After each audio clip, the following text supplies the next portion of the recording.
Listo, ya estamos enlazados a Facebook, entonces ya podemos comenzar. Bueno, yo les quiero dar las buenas tardes a todos y la bienvenida a este coloquio sobre filosofía mexicana del siglo XX, la invención del mexicano, que les cuento un poco de dónde surge este coloquio. Es el resultado de un curso que tuve el gusto de impartir a través de la Asociación Interdisciplinaria para el Estudio de la Historia de México. Es un curso de 10 sesiones que de hecho todavía no concluye, apenas concluyó el primer módulo. Tendremos un segundo módulo el siguiente año, empezaremos a finales de enero, y la idea era revisar la filosofía mexicana del siglo XX, pero arrojando nueva luz en la medida de lo posible, movilizando otras categorías, probando, digamos, otras narrativas más allá del discurso nacionalista, folclorista, en el que a veces se suele englobar a nuestros filósofos.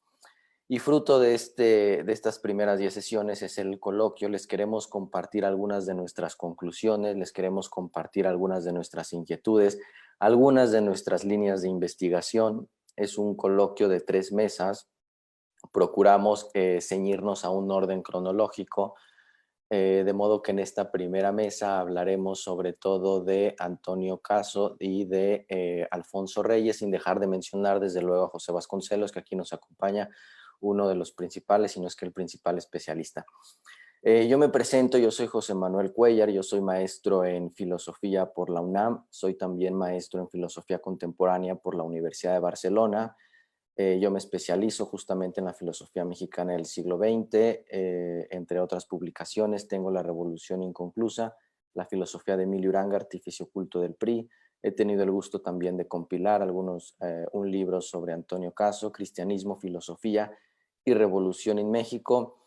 La dinámica que les propongo es esta. En esta primera mesa tenemos 4 ponentes. Cada uno tendrá alrededor de 20 minutos para exponer su tema. Al final de estas 4 exposiciones habrá tiempo para discutir, de modo que si alguien tiene algún comentario, alguna pregunta, la puede dejar aquí mismo en el chat, en los comentarios, también en Facebook, o si no, nos podemos esperar al tiempo para discusión y con gusto activan su micrófono y los escuchamos. Entonces, si todos están de acuerdo, yo les cedo la palabra a nuestro primer ponente, que es Eduardo Obregón Esparza. Eduardo Obregón, bueno, además de ser un excelente amigo, él es egresado de la maestría en filosofía en la UNAM. Ahí realizó estudios sobre el pensamiento de Kierkegaard. Él ha presentado diversos trabajos en coloquios acerca de filosofía mexicana de la primera mitad del siglo XX y participó en proyectos de difusión de la filosofía como fue Zozobra Colectiva. Eduardo, qué gusto tenerte por acá. Yo te cedo la palabra. José Manuel, ¿qué tal? Buenas tardes. Buenas tardes a todos. Espero que me escuchen bien. Me da mucho gusto saludarlos y bueno, antes que nada, fue un placer estar contigo en el curso. En realidad he aprendido mucho de ustedes. Como José Manuel ahorita lo señaló, tengo un interés por la filosofía mexicana.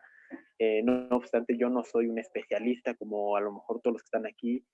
Voy a reflexionar sobre Antonio Caso en relación a la existencia como pathos, como decisión, a partir de mis intereses sobre la filosofía de la religión y bueno, están muy influenciados por el cristianismo. La última vez que trabajé una relación con Antonio Caso y el cristianismo, precisamente fue en Toluca y no sé, a mí ojalá pueda existir un diálogo mayor aquí.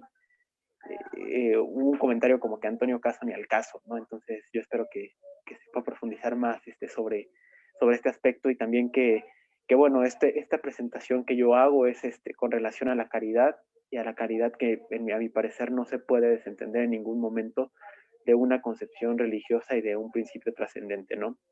Entonces empiezo con la lectura y voy haciendo pausas con algunas impresiones que tengo. En el pensamiento de Antonio Caso puedo distinguir 2 ideas centrales. En primer lugar, se desarrolla un pensamiento alejado de la pretensión de crear sistemas distantes de la condición humana que consideran poseer la verdad absoluta. Por otro lado, se intenta desvincular el interés filosófico de un estudio monográfico de diversos autores, ya sea Kant o sea Hegel, por colocar un ejemplo. El filósofo mexicano camina por otras sendas. La actividad filosófica es un trabajo de resignificación del papel del filósofo dentro de la sociedad y el cómo éste puede ayudar a su paulatina transformación. Así distingue un profundo interés sobre la existencia humana en el pensamiento de Antonio Caso y el papel del hombre en el mundo, pero muy importante oponiéndose al intelectualismo de su época para encontrar verdades a partir del análisis de situaciones y problemáticas concretas, estudiando y considerando los planteamientos de Scheler y Bergson, convencido de que ningún filósofo alcanza por medio de una reflexión profunda y de su quehacer absoluto la comprensión de la realidad a plenitud. Así, la clara sintomatología de su actividad intelectual se puede encontrar quizá en la definición de la filosofía que nos brinda, y esta definición se encuentra en Historia y Ontología del Pensamiento Filosófico, que dice: ¿qué es el mundo y qué valor tiene? Las respuestas a estas preguntas resume el conocimiento universal, pero si hubiera de optar por una de ellas, optaría por la segunda. Podemos vivir sin conocer, sin saber nada o casi nada sobre la naturaleza de las cosas. En cambio, no podríamos vivir sin amar, sin venerar, sin respetar, sin adorar, sin saber cómo es bueno vivir. Si revisamos con atención el sentido de la tarea filosófica para Caso, comprendo que intenta resolver una pregunta que se vincula más con una actitud existencial. ¿Qué hacer frente al egoísmo y la envidia que invade al hombre en el siglo XX y quizás sin temor a equivocarme en pleno siglo XXI? Es decir, frente al dolor y la atrocidad, también hay razones filosóficas de peso que nos permiten combatir directamente el egoísmo vital sostenido y replanteando valores como el altruismo y la caridad. Tal concepción requiere una fundamentación teórica detallada basadas en las tesis de San Agustín y de Pascal. Si bien me voy a adentrar ahora al concepto poco de caridad y cómo esta relación se establece en su pensamiento, si alguien me puede, le digo, yo no soy especialista en Antonio Caso, si bien entiendo a qué se refiere la noción y el planteamiento de caridad, no alcanzo a distinguir muy bien qué planteamiento teológico o hacia dónde está apuntando Antonio Caso, ¿no? No sé cuál es la vinculación o cuál es la noción que tiene acerca de catolicismo, de cristianismo, para poder hablar de la caridad tal y como lo está planteando. Ahorita lo voy a ir señalando más adelante, ¿no? El egoísmo, como lo plantea en su obra, es una constante vital en la cual todos los seres participan de manera directa en él, buscando una supervivencia en el mundo. Así, desde el punto de vista biológico, observamos una serie de eventos que denotan tal actitud, ¿no? La reproducción es un ejemplo en la cual el deseo de las especies está latente para sobrevivir al devenir del tiempo y al mundo. Rosa Krause, en el estudio que realiza sobre Antonio Caso en el libro Una aproximación a las ideas filosóficas en México, en el tomo 2 señala lo siguiente: nada escapa al egoísmo vital. Todos los seres vivos obedecen a la máxima del mayor provecho con el mínimo de esfuerzo.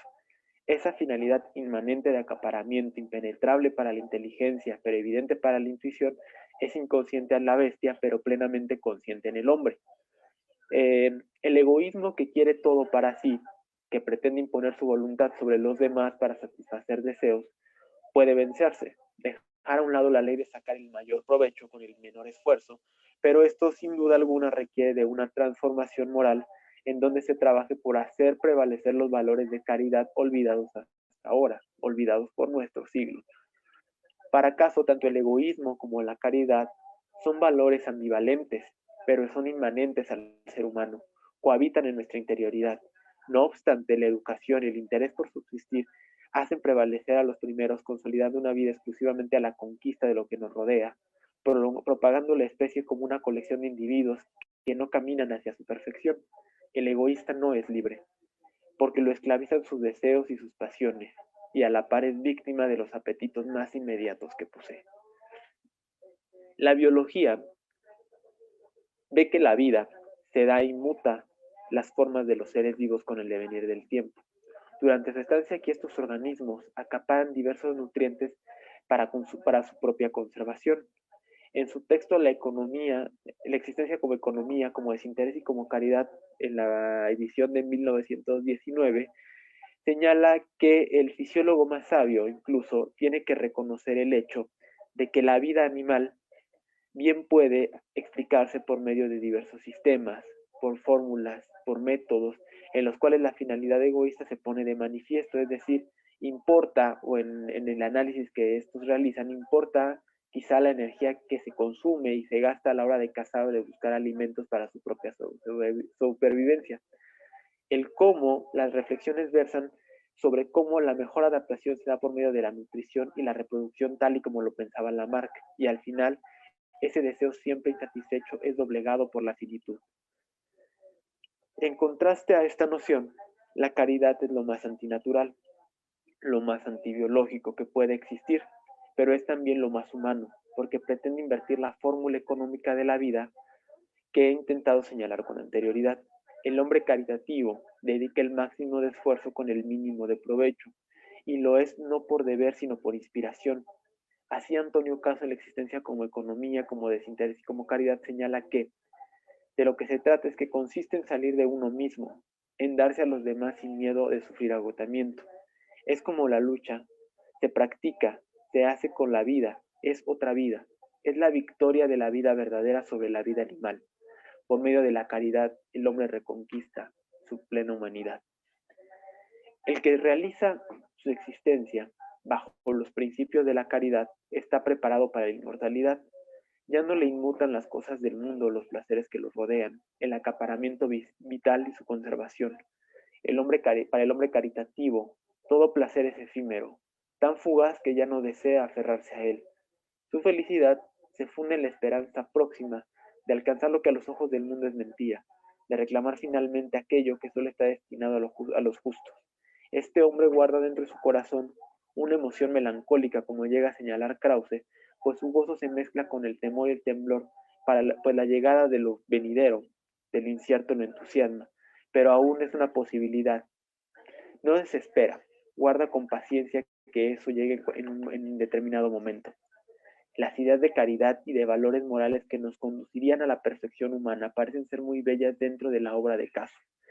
La imitación de la vida de Cristo que nos plantea, no, que la llega a señalar, eh, yo la considero más bien no como un creer en Cristo sin más, ¿no?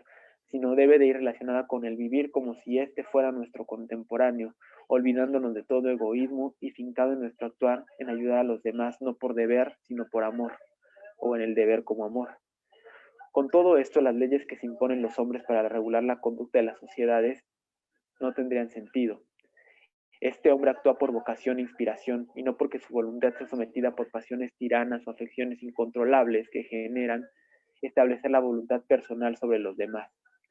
La caridad, al desembarazarse de su contenido religioso, imposibilita que los individuos se reconozcan como prójimos, que trabajan y luchan en una relación continua con Dios con Dios.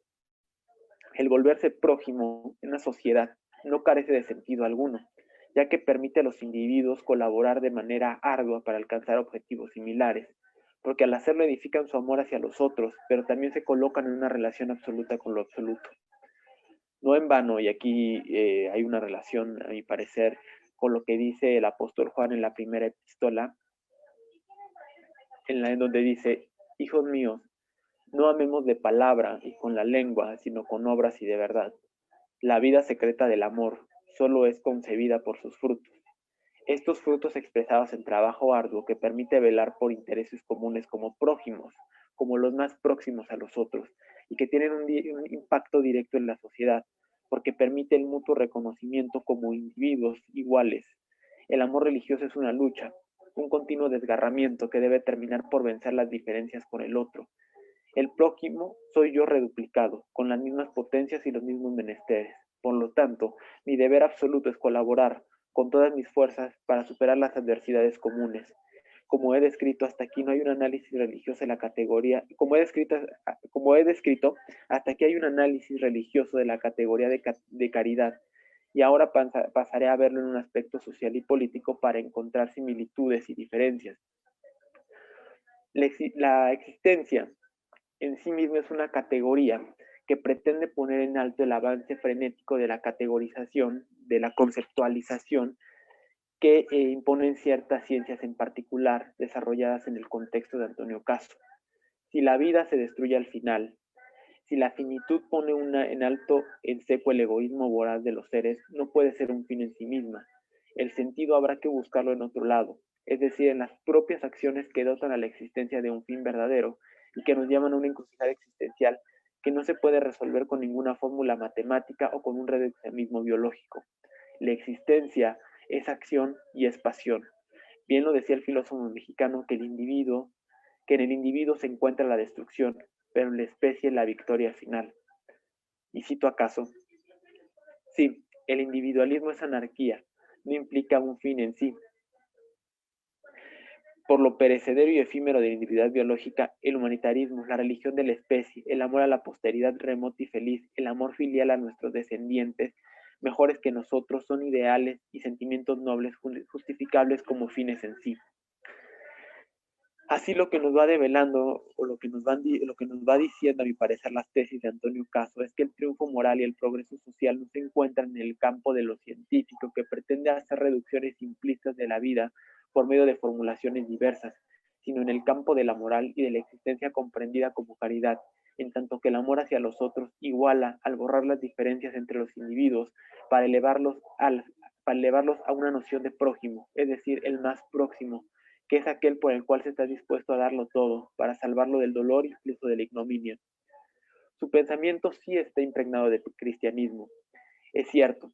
Sin embargo, es en este espacio donde descubre que se le puede hacer frente a las pretensiones científicas que todo buscan controlar.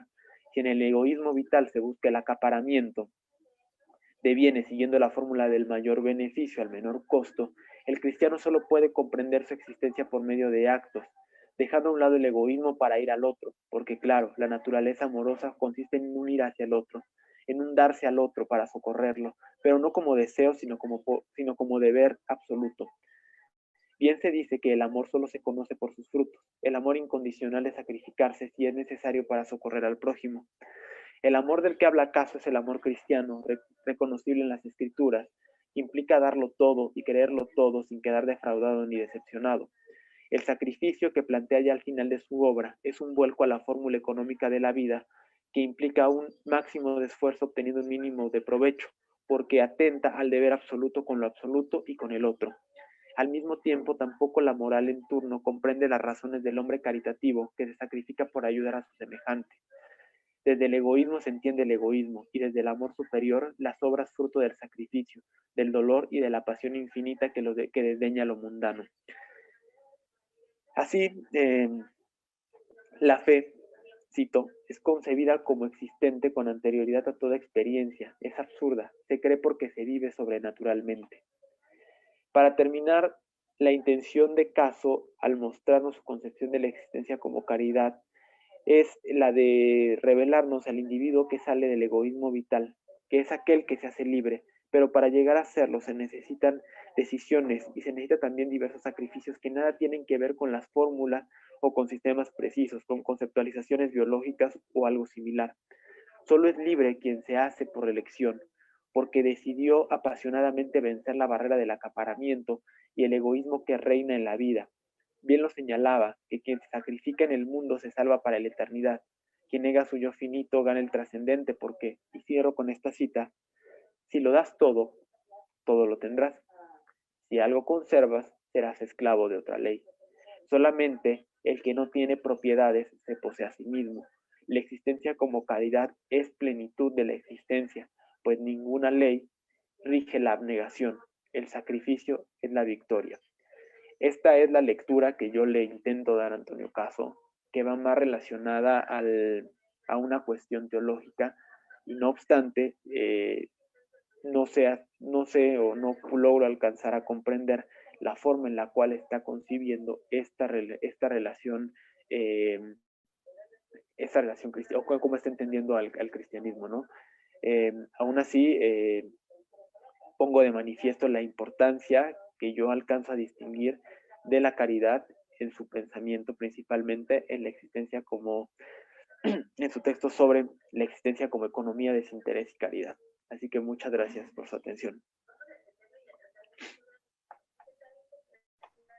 Gracias, Eduardo. Si alguien tiene alguna duda o algún comentario, lo puede ir poniendo en el chat y le damos lectura después, cuando sea el tiempo de discusión. Yo de entrada quisiera dejar apuntados algunos comentarios y algunas preguntas, Eduardo. Tú eres especialista en Kierkegaard y sabemos que Kierkegaard fue una de las principales y explícitas influencias de Antonio Caso.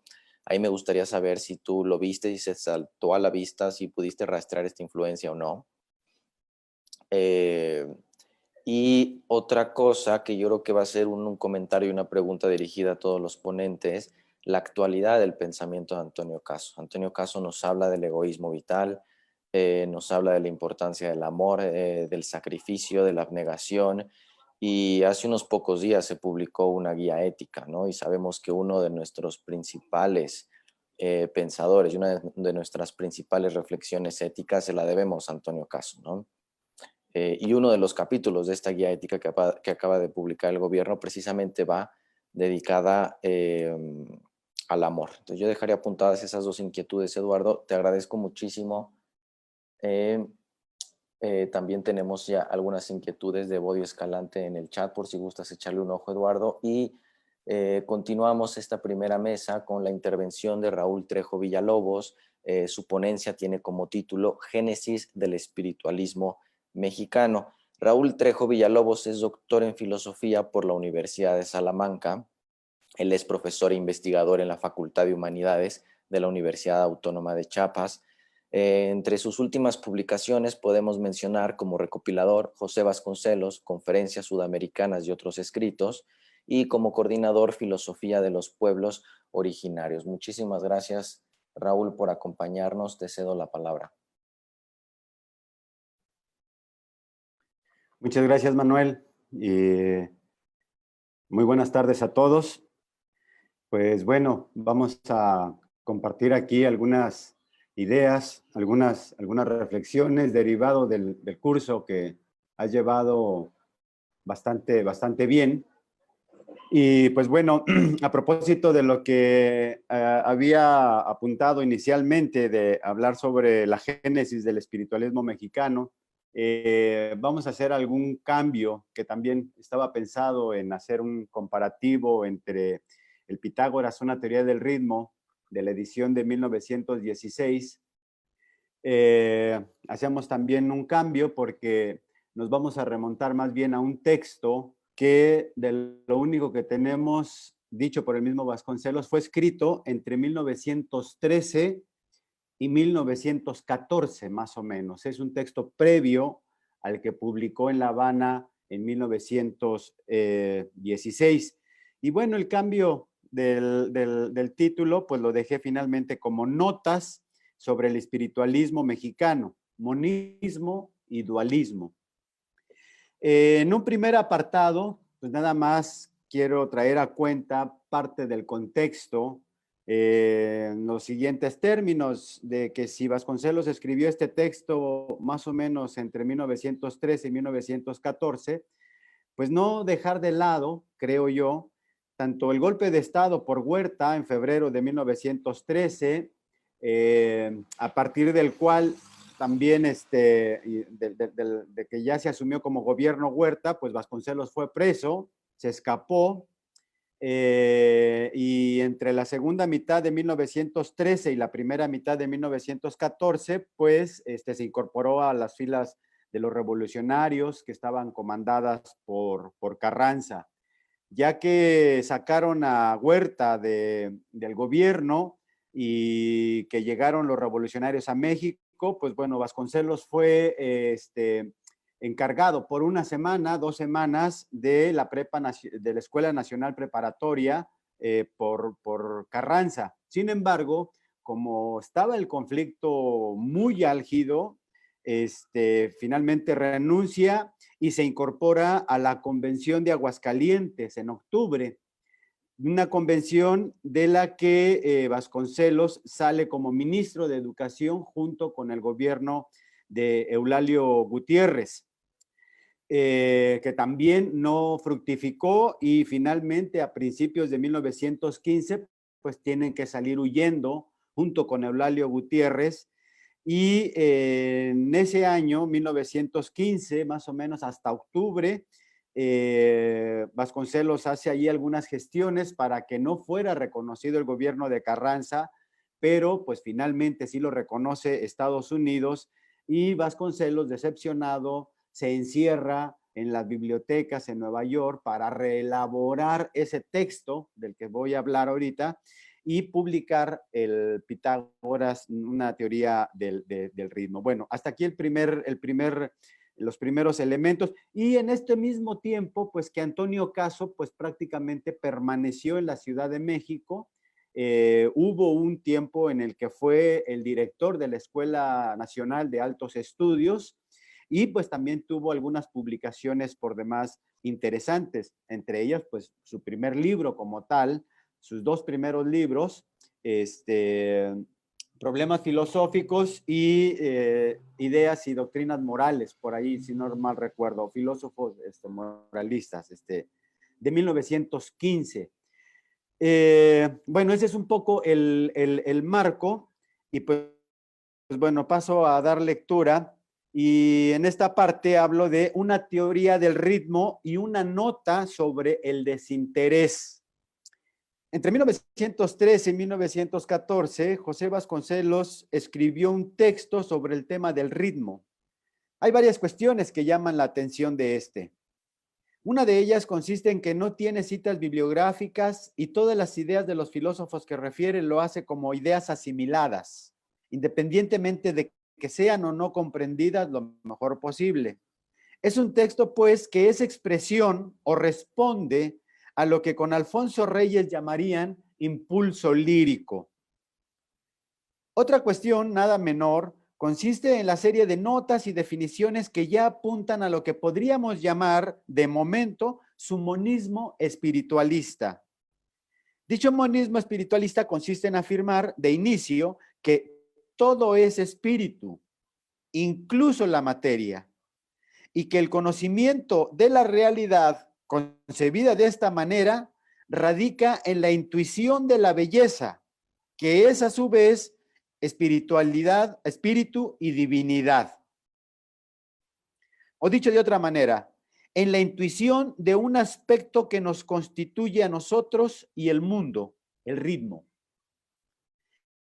El texto consta de 3 partes. Estos son los títulos: la noción de ritmo, el concepto de ritmo y apuntes para la teoría de lo desinteresado y el ritmo universal. En el primero de estos empieza diciendo: lo íntimo del yo es como la llave de una composición musical, un ritmo primario de donde nacen a un tiempo la unidad y la variedad.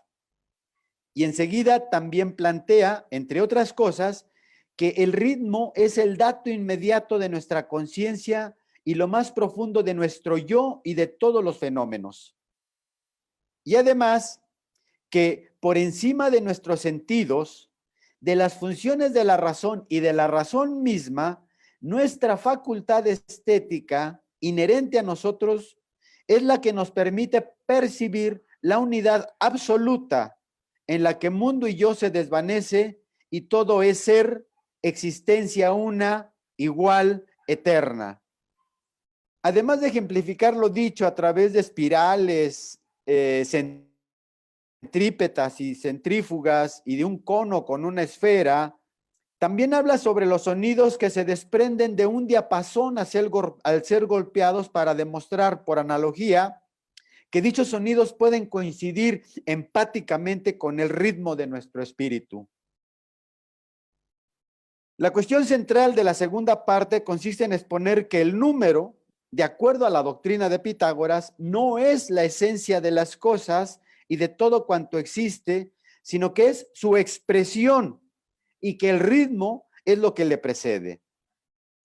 O dicho de otra manera, que la interpretación estética precede a la interpretación matemática del universo. En la tercera parte vuelve sobre lo mismo, pero para exponerlo en los términos de la relación entre sujeto y objeto, por un lado, y por otro, con relación a las doctrinas del idealismo y del realismo, y asimismo, particularmente, con respecto al tema del desinterés. En ese sentido, dice, hay 2 maneras de existir: cuando se existe para algo o con algún fin, y cuando se existe sin fin alguno. Lo primero corresponde a la perspectiva fenoménica y al mundo de la necesidad. Lo segundo, a la perspectiva espiritual y al mundo de la libertad. Dice específicamente, todos los procesos humanos encuentran su transformación en lo divino por medio de la función del desinterés. Termina Vasconcelos que a partir del ritmo, las perspectivas dualistas y pluralistas quedan subsumidas, o mejor dicho, superadas en el monismo. Hasta allí el texto de Vasconcelos, escrito entre 1913 y 1914. El siguiente punto lo denomino la cuestión de la caridad. En los meses de noviembre y diciembre de 1915 y enero de 1916, Antonio Caso impartió una serie de conferencias sobre el cristianismo. Posteriormente publicó un pequeño texto que tituló La existencia como economía y como caridad. La principal cuestión de dicho texto, a diferencia del monismo espiritual de Vasconcelos, consiste en un dualismo filosófico. La tesis de este dualismo filosófico consiste en afirmar que la totalidad de la realidad consta de dos partes, una material y otra espiritual, una natural y otra supranatural. Dos tipos de existencia, dicho en otros términos, irreductibles, pero en donde la primera es la base, que no su fundamento último, de la segunda. Aunque es un texto corrido, se pueden identificar al menos tres partes. En el primero de ellos se explica la existencia como economía. En esta primera parte, a su vez, se puede dividir en otras tres. En la primera se explica la vida desde un punto de vista biológico, como lucha. En la segunda se aborda la ciencia como una actividad humana interesada. Y en la tercera, el juego como una actividad de distintos organismos a manera de remedio de la lucha. La vida, en este sentido, se explica por un lado por la nutrición y la reproducción, y por otro, la lucha, la adaptación y la herencia. Sintetiza Caso. El máximo de provecho con el mínimo de esfuerzo. Tal es la economía universal o el universo como economía. La adaptación, nutrición y la herencia, reproducción, el hambre en suma, a la cual necesidad elemental se reduce el llamado amor, apetito al sexo y a la prole, es el motivo de acción de vida. Dicho en otros términos, podemos decir que esta es la existencia desde una perspectiva de la necesidad, del egoísmo y el interés. Cabe advertir, sin embargo, que son mínimas las referencias a la totalidad de la materia, cosa que sí hace Vasconcelos, y lo que predomina son las referencias a la materia orgánica, la vida. No sin decir también que lo único que no es biología ni maltusianismo es la belleza y el bien, diría Antonio Caso. En la segunda parte, Caso se ocupa de la existencia como desinterés. Si bien es cierto que el juego predominantemente forma parte de la existencia como economía, no menos cierto es que está muy próxima a la actividad artística. Por la demasía vital, dice Caso, el animal y el niño juegan, el hombre hace obras de arte y comete acciones caritativas. A diferencia del interés que predomina en la vida material, el desinterés es lo que predomina en cualquiera de las fases de la vida artística, la intuición, la creación y la contemplación.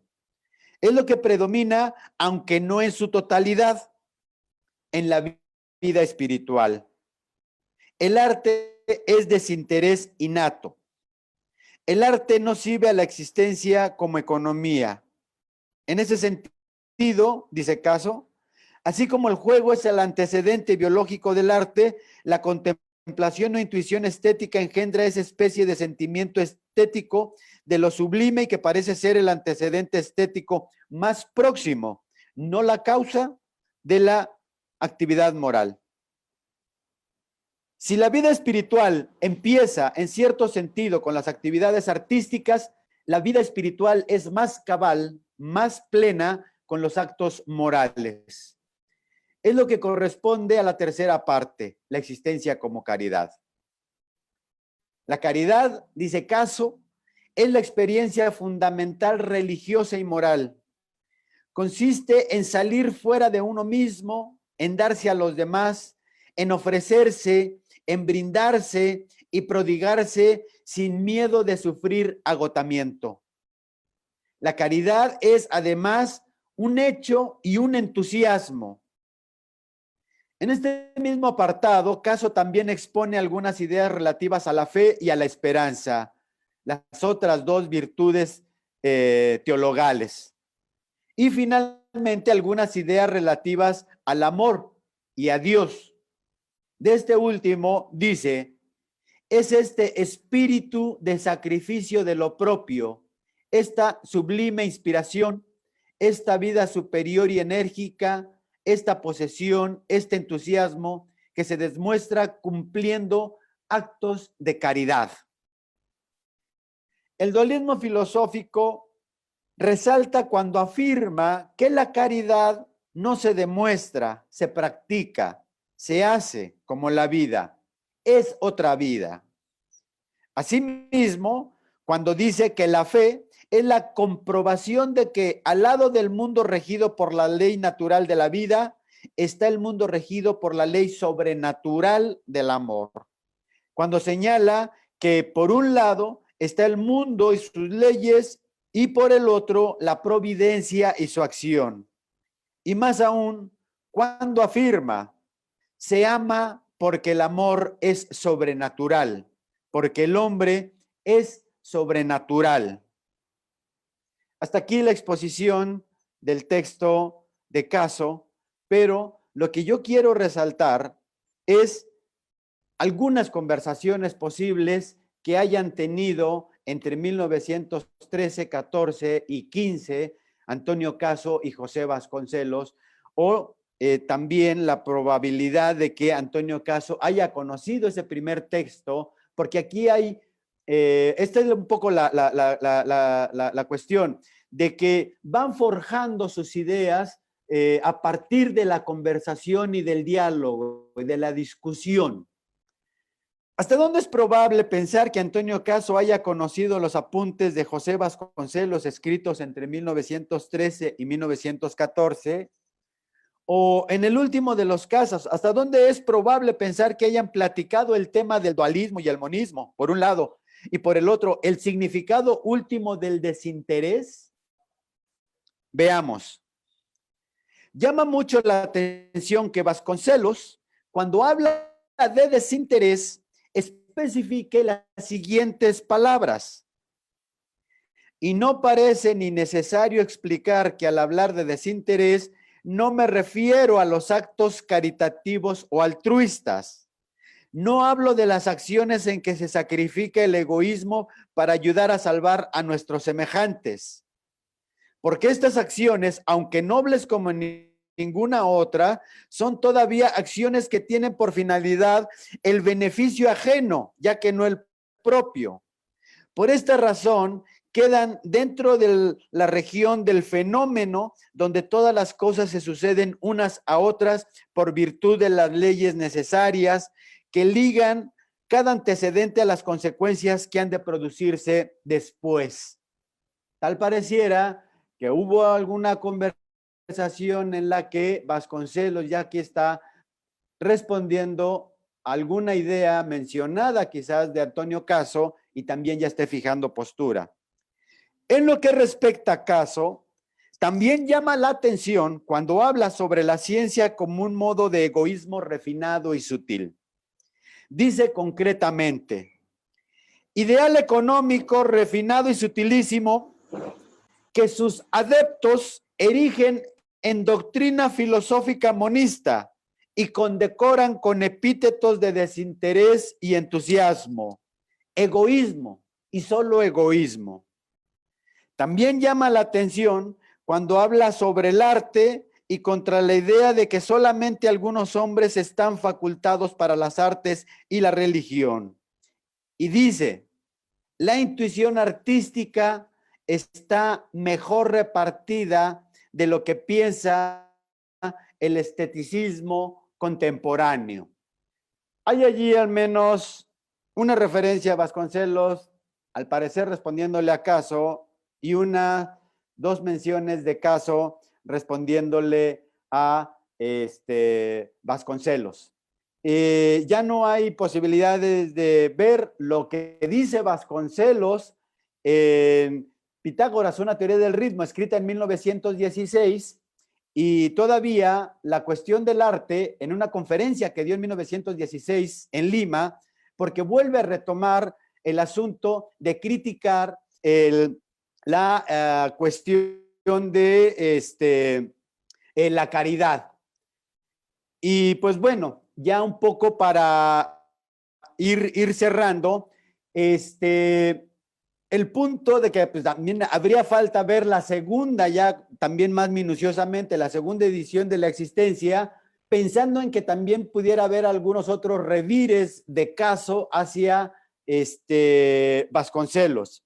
Pero sí quiero yo resaltar pues un poco las dos cuestiones siguientes.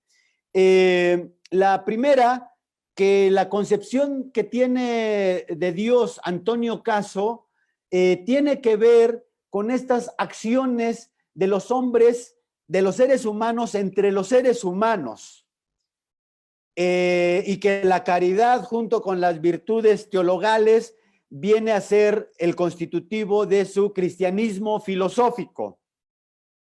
No es menos importante resaltar que en el caso de Vasconcelos, más que la relación con los demás hombres, pretende establecer una relación más directa con Dios, o más propiamente con la divinidad.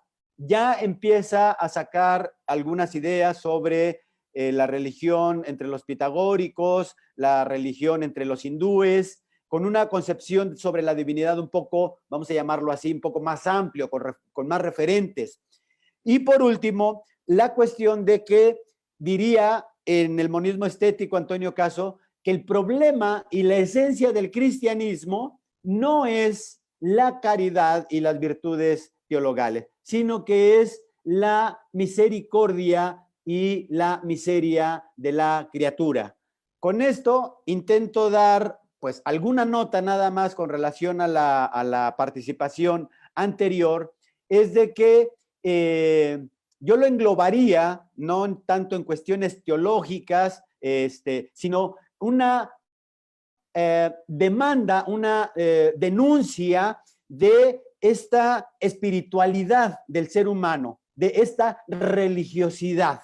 Y pues yo lo dejaría allí en estos años tan álgidos de ambos pensadores y pues bueno, también de los otros miembros del Ateneo de 1913, 14, 15 y 16, que están sus primeras obras. Y pues bueno, ya vienen algunas últimas definiciones por allí de consultando el diccionario de Ferrater Mora y una enciclopedia de Espasa de los años 20 sobre el espiritualismo, y que entre otras definiciones pues hablan del espiritualismo francés, del espiritualismo italiano, del espiritualismo, etcétera, etcétera, ¿no? Ambos diccionario y enciclopedia que pues nos dan elementos para poder afirmar que Antonio Caso y José Vasconcelos son los principales representantes del espiritualismo mexicano. Y con esto termino mi participación. Muchísimas gracias.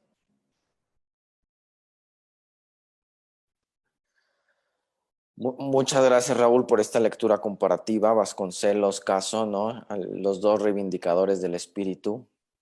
Bueno, dejo el tema para la discusión y continuamos esta mesa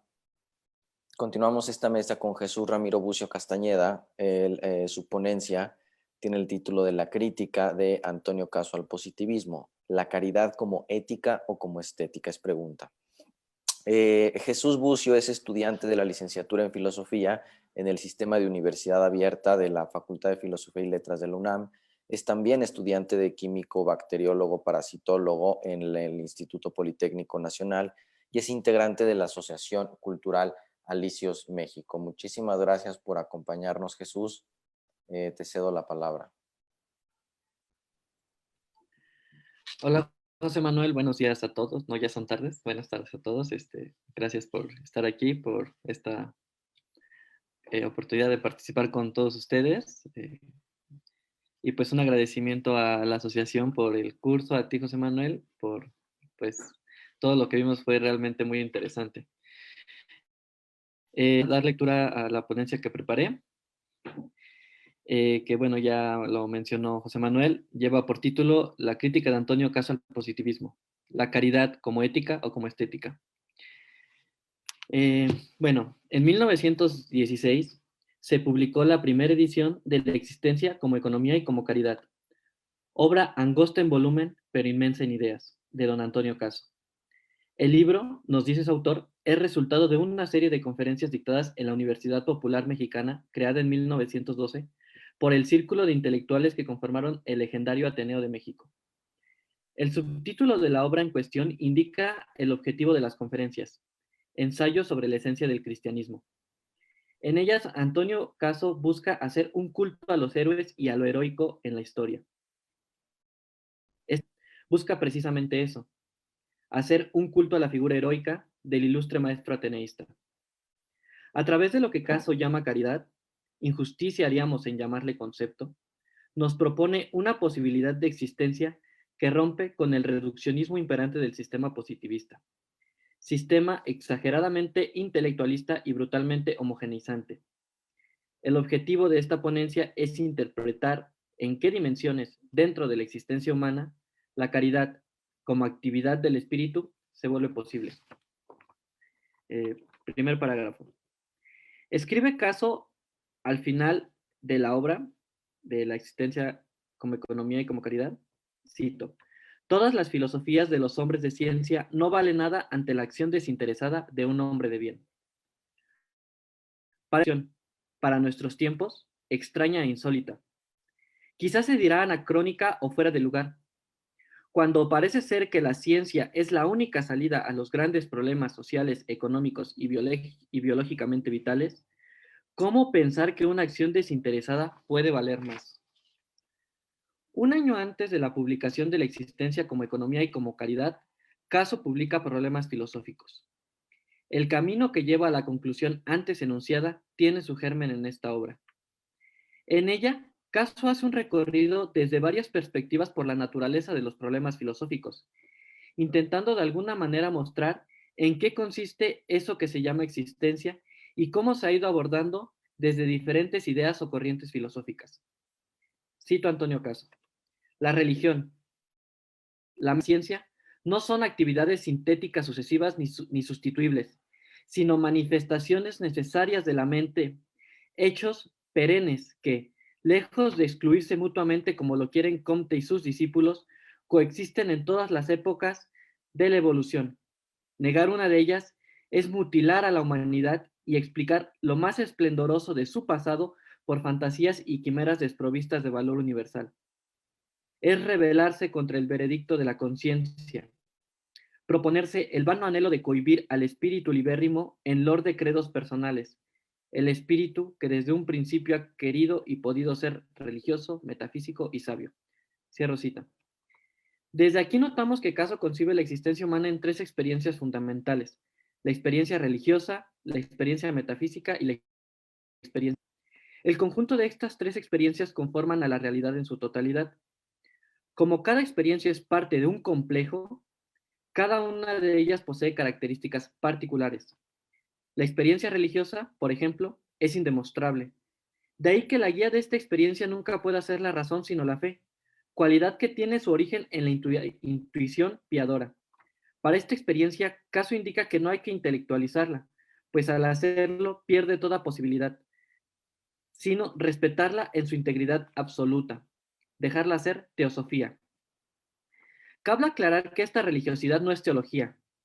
Confundirlas es caer en la trampa de Comte y los positivistas. La teología es una subdivisión del pensamiento científico que ha objetivado, a costa de mutilarlo, cualidades e intuiciones religiosas tales como Dios, alma, creencia, fe, sacrificio, etc. Por su parte, la religiosidad vive en la conciencia mística del hombre y escapa de todo intento de racionalización.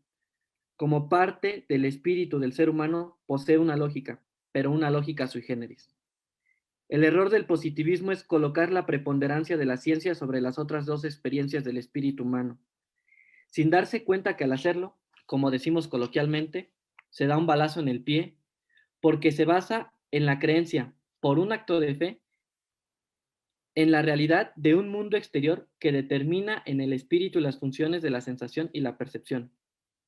Lo que quiere decir que el positivismo requiere de otra instancia para poder justificarse, la instancia metafísica, y al negarla intenta prescindir de aquello que la sostiene. Caso es un crítico duro contra el positivismo y como tal no tiene empacho en señalar sus errores y reconocer sus aciertos. Así, por una parte, habrá de concluir que, cito, nunca la religión se hace metafísica abstracta. Ese cambio de valores es una utopía sistemática. La religión y la metafísica son irreductibles, heterogéneas. Cierro cita.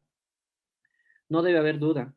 Si alguna corriente filosófica hubiera colocado a la religión o a la metafísica por encima de las otras dos a la manera del evolucionismo kantiano, la misma crítica se habría hecho. Por otra parte, reconocerá que tiene razón el positivismo al afirmar, como Kant, que todo conocimiento nace de la experiencia, pero esta experiencia no es reductible a las externas que vienen dadas por la percepción. Como se ha dicho, el espejo infinito que hace nacer a la filosofía, la ciencia y la religión, siendo estas un resultado de la vida espiritual en su relación con la vida universal. Segundo parágrafo. Lo dicho anteriormente hace latente que tanto la filosofía, la religión y la ciencia son las respuestas del espíritu para complementar una realidad sumamente compleja. Para mostrar cómo se da esta relación, Caso tomará a la metafísica como base para su desarrollo metodológico. Como se vio anteriormente, la ciencia necesita de una metafísica que la sostenga. Esto muestra que la metafísica es inmanente a toda naturaleza. Aquí hay que tener precaución de no caer en el error de colocar a la metafísica por encima de la ciencia. Esta metafísica es a posteriori porque se funda en la experiencia y esta experiencia se da en el mundo cuya esencia es mística. Lo que la metafísica nos brinda es una concepción antideterminista del mundo que hace posible las ciencias, pues nos muestra que sobre el fondo indeterminado del mundo se construye lo determinable de la naturaleza. La metafísica, en suma, no postula principios o máximas supremas, sino que indica que estas relaciones son infinitamente complejas. Tercer parágrafo. Si, como se dijo, las relaciones son infinitamente complejas, esto muestra un problema. ¿Cómo entenderlas o cómo interpretarlas? Caso mostrará que el espíritu, motivado por la razón, comienza a producir hipótesis de diversa índole, epistemológicas, éticas, estéticas, psicológicas, cosmológicas, etc. Con estas hipótesis generadas desde el pensamiento metafísico, las ciencias especiales desarrollarían, comenzando su andar independiente y paralelo a la solución de los problemas que justifican el conocimiento, la ética o la estética. De lo anterior, se colige que el pensamiento metafísico se diversificó en estas ciencias especiales, quedándose sin objetos de estudio propios y definidos, pero conservando algo fundamental, las nociones de unidad, armonía, síntesis y totalidad. Estas nociones son nucleares en el espíritu, pues gracias a ellas la existencia se puede concebir como una continuidad, esto es, como una unidad de la ciencia, pues en ella se construye la unidad, armonía, síntesis y la totalidad. No debe parecernos una locura que de trasfondo en todo este proceso esté la noción de religiosidad, atendiendo al vocablo religare, unir fuertemente. La experiencia religiosa yace a todo esto, pues ata y combina en un todo orgánico los resultados parciales que la ciencia brinda a través de la sugerencia de hipótesis infinitas de la metafísica. Pero no solo eso, la religiosidad, en esto unir fuertemente a través del misticismo, la fe y la esperanza, es además inherente a todo acto humano histórico. Con la unidad de la experiencia se abre la posibilidad del conocimiento y con él la necesidad moral. Necesidad diferente a la biológica, hay que decirlo. Con este esquema, cito acaso, una nueva realidad emerge de la conciencia, la belleza en las acciones de los hombres. Caso toma como ejemplo la propia historia del pensamiento hasta antes del positivismo. En ella ve el ejemplo y la muestra de la majestuosa osadía del pensamiento libre. Pues en esta historia se muestra la heterogeneidad que nos hace más libres e intensos. El positivismo no solo reduce la experiencia, mutilándola, sino al despreciar todo pensamiento distinto de lo clasificado como ciencia positiva, homogeneiza el pensamiento, encadenando a una única concepción metafísica y a una sola posibilidad de respuestas a la infinita complejidad. No hay focos únicos de saber, dirá Caso. No es posible encerrar la complejidad pasmosa de nuestra época en formalismos precisos necesariamente unilaterales. Volvamos a la pregunta. ¿Cómo pensar que una acción desinteresada puede valer más? Ahora que hemos visto que la ciencia positivista en la que pensaba Caso cuando enunció aquello que nos hizo darle origen a esta pregunta presupone necesariamente un reduccionismo y con ello una limitación peligrosa a la libertad, parece ser que nuestra pregunta ya en sentido. Si la acción desinteresada nos brinda como posibilidad la libertad, vale la pena transitar el camino. Pensemos en la libertad en sentido negativo. Con ello quiere decir que cuando pensamos en libertad, pensemos primero aquello que nos impide ser libres. Desde esta perspectiva, se nos impone la pregunta, ¿libres de qué? En la existencia como economía y como caridad, el ateneísta nos muestra que, desde la ciencia biológica, vivir y luchar son sinónimos porque toda vida es una lucha por la supervivencia individual y de la especie. Esto muestra la cualidad egoísta de la vida. Del otro lado de la moneda se encuentra el principio de economía manifiesto en el evolucionismo de Darwin de bases malthusianas. Los seres vivos prosperan o sucumben. No solo eso, lo hacen siguiendo el camino más corto. Por eso no es una de las cualidades de una buena teoría científica sea el utilizar el menor número de presupuestos posibles. Bueno, incluso la cualidad con la que el hombre se viste de gloria sobre las especies, la inteligencia, es una manifestación y confirmación de este principio, el máximo de provecho por el mínimo de esfuerzo. Lo anterior es una exposición clara de otorgar la preeminencia del pensamiento científico y la razón sobre el pensamiento metafísico o religioso. En la existencia como economía no hay posibilidad de libertad porque no hay posibilidad de acción fuera de las necesidades humanas fuera de las necesidades humanas biológicas de la lucha por la supervivencia. Al asumir esto como única verdad, la existencia se vuelca en un devenir de lo mismo, repitiendo el mecanismo impuesto por el sistema de leyes y teorías desarrolladas por puramente científica e intelectualizada del mundo. Cito acaso, la ciencia no es el mundo, la abstracción no es la vida, la ley no es el ser. La ciencia es una parte de la verdad, su método una parte del método. La existencia, cierro cita, la existencia no se agota en la explicación científica, pues la existencia rompe el molde por lo infinita y heterogénea. La manifestación de esto último debe surgir de la propia experiencia, es decir, que la experiencia nos debe brindar aquello que contradiga el principio de economía. Esto es el arte. La obra de arte es una experiencia de lo que Caso llama el superplus de la energía, y su experiencia demuestra el desinterés que es innato. Esto es el esfuerzo de resultados inútiles, pero de una trascendencia incalculable, pues es infinita. El arte renuncia al tener para dedicarse al contemplar. Quinto parágrafo. Es con el arte con lo que Antonio Caso concluye que la filosofía intenta responder a tres grandes cuestiones. ¿Qué es la ciencia? ¿Qué es la existencia? ¿Y qué valor tiene la existencia? Hasta ahora hemos esbozado la concepción de la ciencia y de la existencia, cada una con sus acepciones particulares, especialmente en la escuela positivista. Hemos visto que la existencia no se agota en la concepción científica, pues el arte rompe con el principio de economía y precisamente con ello sugiere la tercera pregunta, ¿qué valor tiene la existencia? Esta pregunta se responde desde tres frentes, la estética, la ética y lo religioso. Estos son problemas íntimos y prácticos especialmente humanos. La estética tiene su punto de reflexión espiritual y fuente de intuiciones en la experiencia de la belleza y la experiencia de lo sublime. Este último punto es el umbral de la actividad moral. Decíamos arriba que con la posibilidad del conocimiento surge la necesidad moral, necesidad de raíces místicas, espirituales, que difiere de la necesidad de conocimiento cuya raíz es la razón. Con la experiencia estética de lo sublime, la necesidad moral encuentra su correlato en la experiencia como posibilidad de la actividad moral. Con ello, se abre un panorama de acciones nuevas, alejadas del interés egoísta y económico. Parágrafo 6. El panorama mostrado por la superación del principio de economía es la expresión misma de la existencia compleja que se manifiesta a través de la triada del espíritu, ciencia y religiosidad.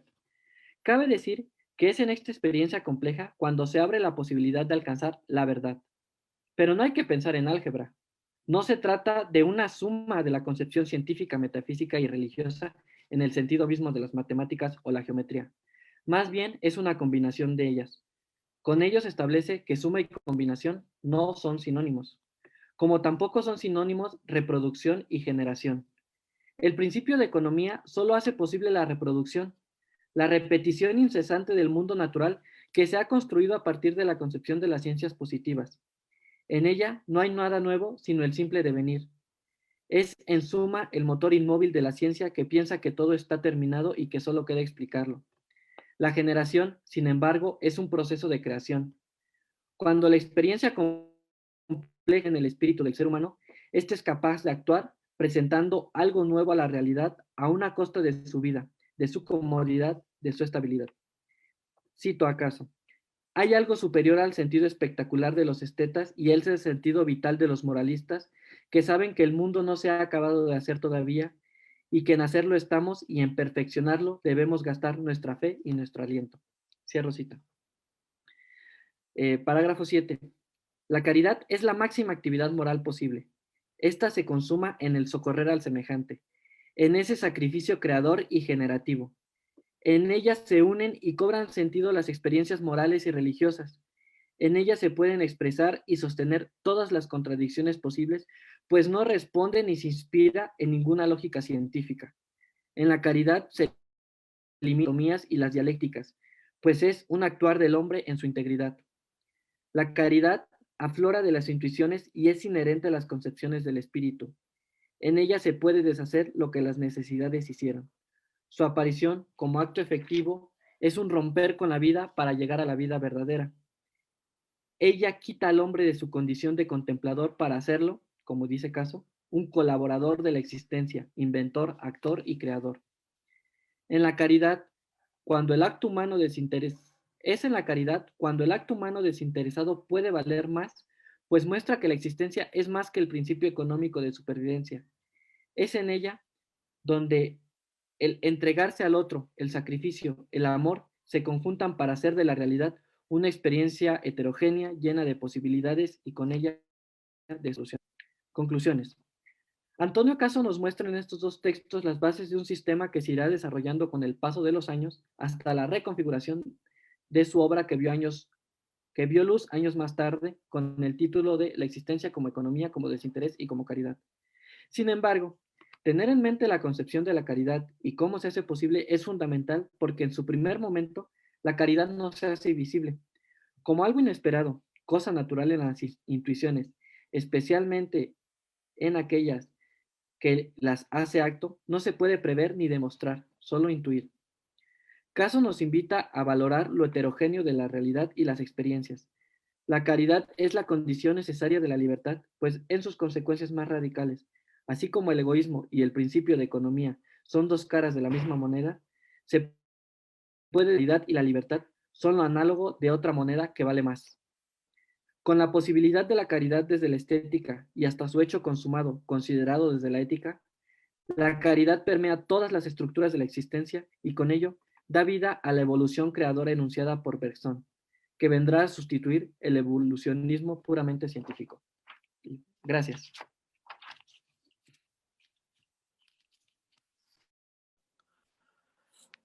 Muchas gracias, Jesús, por tu intervención. Damos ahora la palabra a nuestro cuarto ponente, Gonzalo Salgado Villa. Él es licenciado en Filosofía por la Benemérita Universidad Autónoma de Puebla. Él está enfocado en el estudio del pensamiento del siglo XIX y del siglo XX mexicano y realizó su tesis justamente sobre el filósofo mexicano Antonio Caso, Su tesis llevó por título El concepto de caridad en la filosofía de Antonio Caso. Y ahora nos va a hablar de Antonio Caso y Alfonso Reyes, dos reflexiones sobre el porvenir de México a principios del siglo XX. Muchas gracias, Gonzalo. Muchas gracias a ti, Manuel. Es un honor compartir mesa con todos mis compañeros. Y creo que el motivo, bueno, quisiera no alargarme tanto en mi participación como para también empezar a dialogar, ¿no? Eh, Porque desde las ponencias que han pasado son bastante buenas y bastante reflexivas sobre la concepción que tengo sobre Antonio Caso, ¿no? Y precisamente lo que nos convocó a este curso, ¿no? Fue el tema de la invención del mexicano, ¿no? Yo creo que es un tema controversial y que llama la atención y que también tal vez es poco tratado en las universidades, en algunas a lo mejor que tengan el privilegio de hacerlo, pues sí. En lo particular, en la mía, pues es limitada la información que tenemos, pero aún así se sigue haciendo un esfuerzo. Yo creo que todos en algún momento de nuestra existencia, como diría Octavio Paz, se nos ha desbordado, ¿no? Las aguas de los ríos de nuestra existencia, preguntando quiénes somos y hacia dónde vamos, ¿no?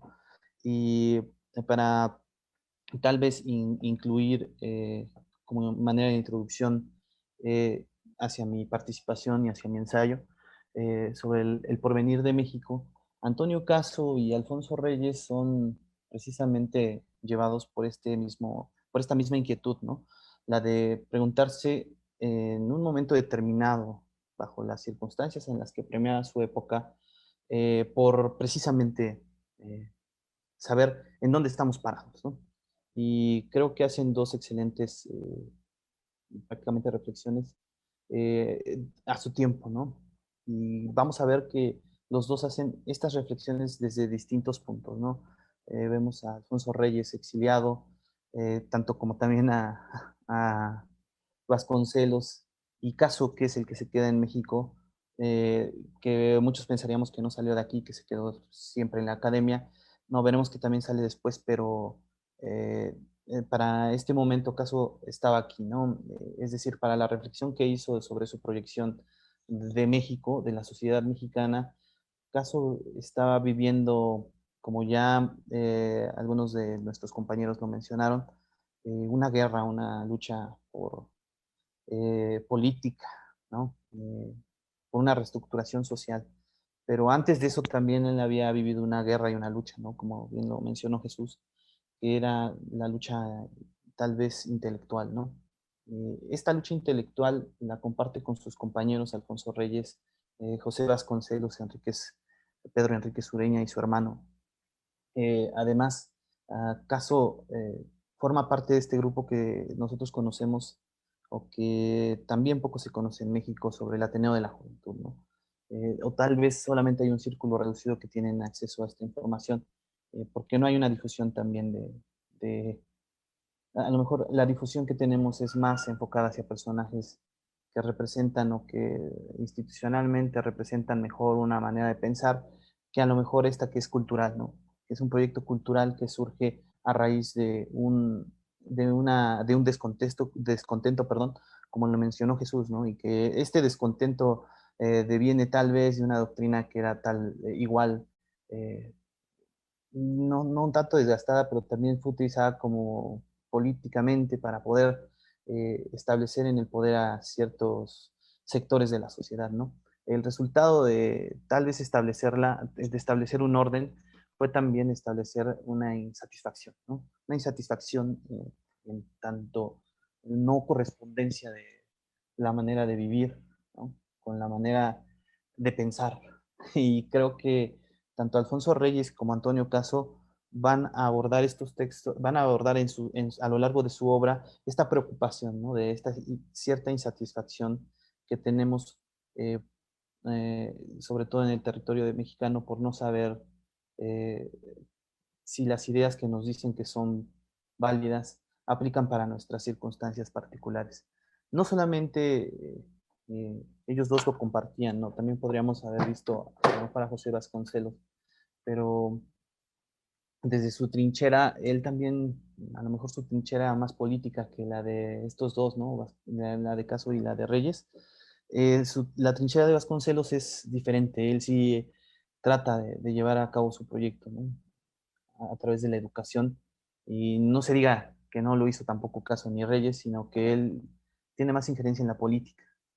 Pero como voy a demostrar a lo mejor a lo largo de este trabajo, tanto Reyes como Antonio Caso se van a atrever a conversar en momentos clave y cumbre de los cambios estructurales y coyunturales de la sociedad mexicana en la política, ¿no? Y por eso el título, ¿no? Dos reflexiones sobre el porvenir de México a principios del siglo XX. Bueno, hablábamos sobre la escena trágica y Caso fue el que se quedó en 1913 con este golpe huertista y también en las luchas encarnizadas después para derrocar a Huerta. Y Caso en 1913 saca un ensayo, un artículo de periódico que se llama eh,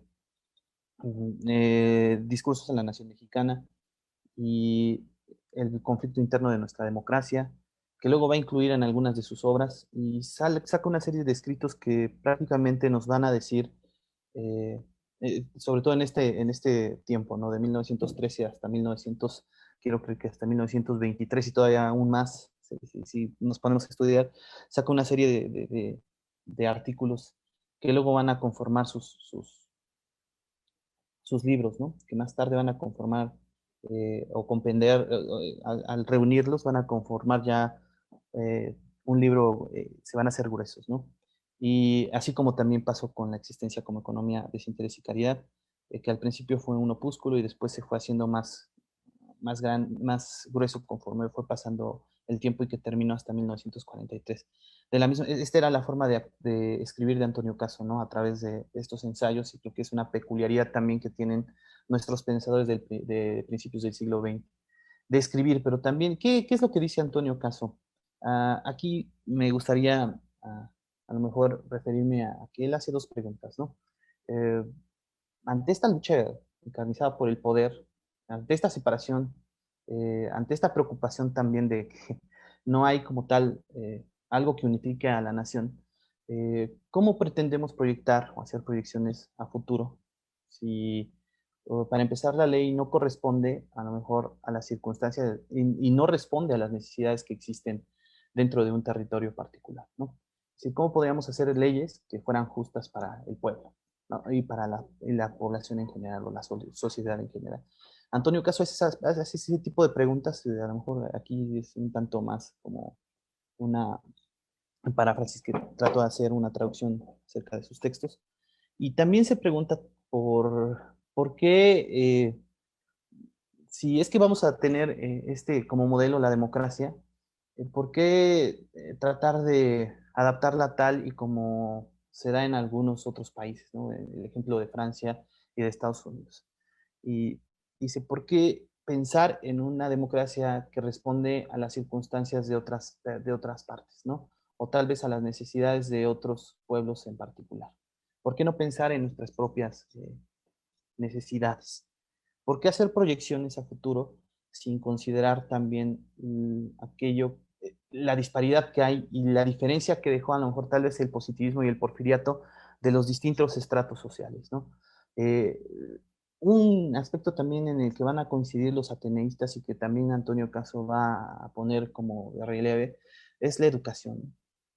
¿Por qué pensar en un ejercicio democrático ante un país que es totalmente ignorante? Que vemos que sí, ¿no? Que más del 80% de la población en aquel momento, a raíz de la revolución, no tenía acceso a la educación, y que luego José Vasconcelos va a hacer esta labor de casi como misioneros de la educación a través de la Secretaría de Educación Pública y también de la publicación de todas las obras de los textos clásicos griegos, ¿no? Como este esfuerzo por tratar de educar, y se ve ahí reflejado también en los artículos de Antonio Caso. Y entonces Antonio Caso va a pensar que efectivamente, ¿cómo poder pensar que un ser humano puede ejercer el libre derecho a elegir a sus representantes si no sabe elegir, si le han enseñado todo el tiempo a obedecer, ¿no? a seguir las órdenes del superior, del más apto, del más capacitado. A lo mejor también a la figura de un solo personaje, ¿no?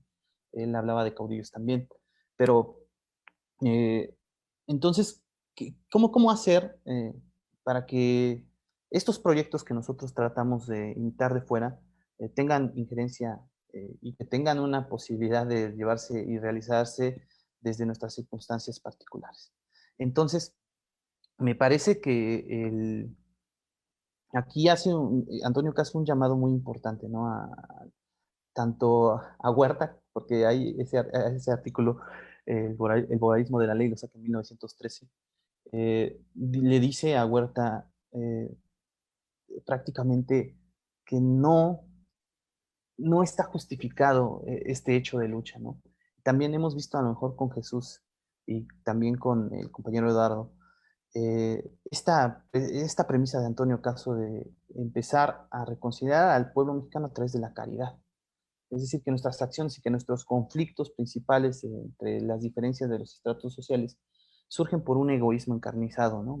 En la sociedad, pero también que ha sido influenciado por una ideología que repercute en pensar en uno mismo, no pensar en los demás. Entonces vemos aquí dos factores importantes. Uno es la educación, el otro es la libertad y voy a anexar uno más que sería la moral, ¿no? ¿Y cuál es la proyección que hace Antonio Caso ante estos conflictos? Ante estos conflictos de la sociedad mexicana, dice, pues es que todo sistema político, no solamente de México, sino del mundo, y se va a referir de manera universal, debe pasar por 4 etapas, ¿no? Responder a las necesidades económicas, vamos a llamarlas así, industriales, pero también sociales. Responder también a la justicia, al ejercicio de la justicia plena, a la educación y y también por ahí se me está escapando una. Esperen un momento. Voy a tratar de buscarla. Se refiere este, en este punto, a estos ejes coyunturales del proyecto político, se deben de considerar la riqueza económica, me faltaba la libertad social, la justicia y la educación, ¿no? Voy a citar, ¿no? Por aquí el texto de Caso. Prosperidad económica social, no industrial, no comercial, no capitalista, no circunscrita, justicia, instrucción pública, tales deben de ser los desiderata de los gobiernos mexicanos de buena voluntad. Pero mientras nuestro pueblo no exija a sus gobiernos la práctica de las instituciones liberales, las prescripciones del derecho serán ilusorias. Nuestra vida política adolecerá de sus defectos característicos, de sus perennes imperfecciones y del conflicto interno de nuestra democracia. Y el conflicto interno de nuestra democracia persistirá con sus dramáticos efectos, nutriéndose constantemente de sí mismo. Entonces, ¿qué es lo que puede proyectar Antonio Caso? Que prácticamente el mexicano ha vivido bajo esta eh, premura, ¿no? Esta indeterminación de saber qué es, pero también de no saber hacia dónde dirigirse, porque no hay algo que nos diga qué es lo que somos. Hay una guía ideológica que nos mantiene ahí, ¿no? A lo mejor en pensar en que vamos a ser mejores, en que hay un proyecto que nos guiaría hacia algo mejor, pero nunca es aterrizado hacia el terreno mexicano, ¿no? Y entonces Caso va a ser una consigna. México, tú has pensado hasta el momento, eh, como todos, ¿no? Como todos los seres humanos, en proyectarte ideológicamente diferente a como eres, porque eso te va a sacar de tu miseria, ¿no? Efectivamente, todos los seres humanos, y va a haber aquí un concepto muy importante que es el de bogarismo, que generalmente se entiende en el sentido del término como algo negativo, pero Antonio Caso va a decir que el bovarismo, que recupera de un filósofo francés, de Gautier, hacia la referencia que hace sobre la obra de Flaubert, de Madame Bovary, va a decir que no del todo es negativo esta insatisfacción, ¿no? Que esa insatisfacción nos permite mejorar y también hacer ciertas modificaciones a nuestras circunstancias, pero tendríamos que pasar de las circunstancias, es decir, no tendríamos que quedarnos solamente en el lado de la imaginación o en el lado de esa añoranza que nunca llegará, sino tendríamos que volverla satisfactoria en nuestro terreno, ¿no? Entonces México tiene que hacer valer ese efecto del bobarismo, porque todos, dice, todos los seres humanos son bobaristas, y me voy a permitir otra vez citar a lo mejor aquí, como lo dice Antonio Caso. Ah, los hombres que han logrado modificar las condiciones de la historia imponiendo a las masas sus sueños fueron bobaristas. Los débiles que por realizar su sueño inútil cayeron en el presidio, el hospital o el manicomio fueron bobaristas. Niños, mujeres, hombres, héroes, mártires, todos vamos imponiendo a la vida nuestro ideal. Todos podríamos vencer si lo que soñáramos no fuera infecundo y quimérico. Los pueblos como los individuos también somos bobaristas. A veces se creen diversos de cómo son en realidad, pero si se creen libres llegarán a hacerlo algún día. México busca su libertad a través de su historia. Cada una de sus revoluciones acerca a la patria a la realización de su destino. La vida es, en suma, más tolerante con bobarismo que sin él. Constreñidos en nuestra individualidad, nos devoraría la desesperación de no salir nunca de nuestra propia miseria. Entonces, le dice a México, Antonio Caso, pues sí, proyecta, vuela, pero también le va a decir, pero realiza, regresa que la gravedad haga su efecto, ¿no? Es decir, que regrese a donde pertenece. Entonces hay que plantar un terreno bien establecido a través de estos desiderata que él maneja, de estos 4 desiderata, para los proyectos políticos, ¿no? Y que va a poner un gran enfoque en este aspecto, ¿no? Las alas y plomo, las alas para volar y ver hacia dónde dirigirnos, pero también el plomo para poder caer otra vez al terreno de donde venimos, ¿no? O al terreno para aterrizar todas nuestras ideas. Bueno, es así como Antonio Caso va a entender cuál es el porvenir de México, ¿no? Tendríamos que pensarlo de esta manera. Bueno, ahora, ¿pero qué pasó después? Tal vez después de la revolución se dieron ciertas circunstancias, México va a ser, vamos a ver la escena trágica, pero también vamos a ver un progreso de la revolución, llega Obregón al poder, luego Plutarco Elías Calles, y hay una transición en 1933 hacia un socialismo, ¿no? A rescatar la historia de la revolución, pero desde una perspectiva marxista, ¿no? De una revolución enfocada a un historicismo que pretendiera enfocarse en las leyes, y Caso va a participar en esta polémica sobre el destino de la Universidad Nacional, sobre la doctrina que va a adoptar para dirigirla, junto con Lombardo Toledano, ¿no? Uno de sus discípulos que prácticamente estuvo con él en 1915, viviendo todas estas circunstancias. Entonces, hay una lucha, ¿no? Entre si seguir un camino, otra vez adoptar una idea o no adoptarla.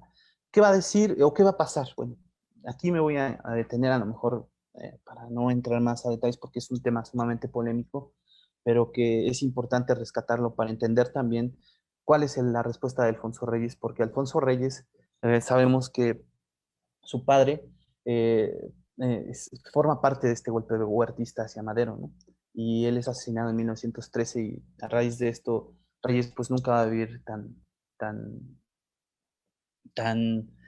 tan tranquilo, ¿no? Es decir, va a salir exiliado de México, y en ese exilio va a estar en España, en Francia, y luego en Argentina y en Brasil, ¿no? Y yo quiero decirlo, de esta experiencia tan triste, pero también a lo mejor tan constructiva, eh, Alfonso Reyes va a tener una perspectiva diferente de México, y que tal vez en el momento que compartió con Antonio Caso se va a tratar de transformar, ¿no? Eh, a lo mejor Alfonso Reyes lo que va a plantear en 1933 desde Brasil, en un discurso por Virgilio, a raíz tal vez de de esta pequeña conflicto político, porque era un conflicto político en realidad, eh, sobre una proyección a futuro de México. Alfonso Reyes va a tener como este discurso le va a permitir entender que México forma parte de algo, ¿no?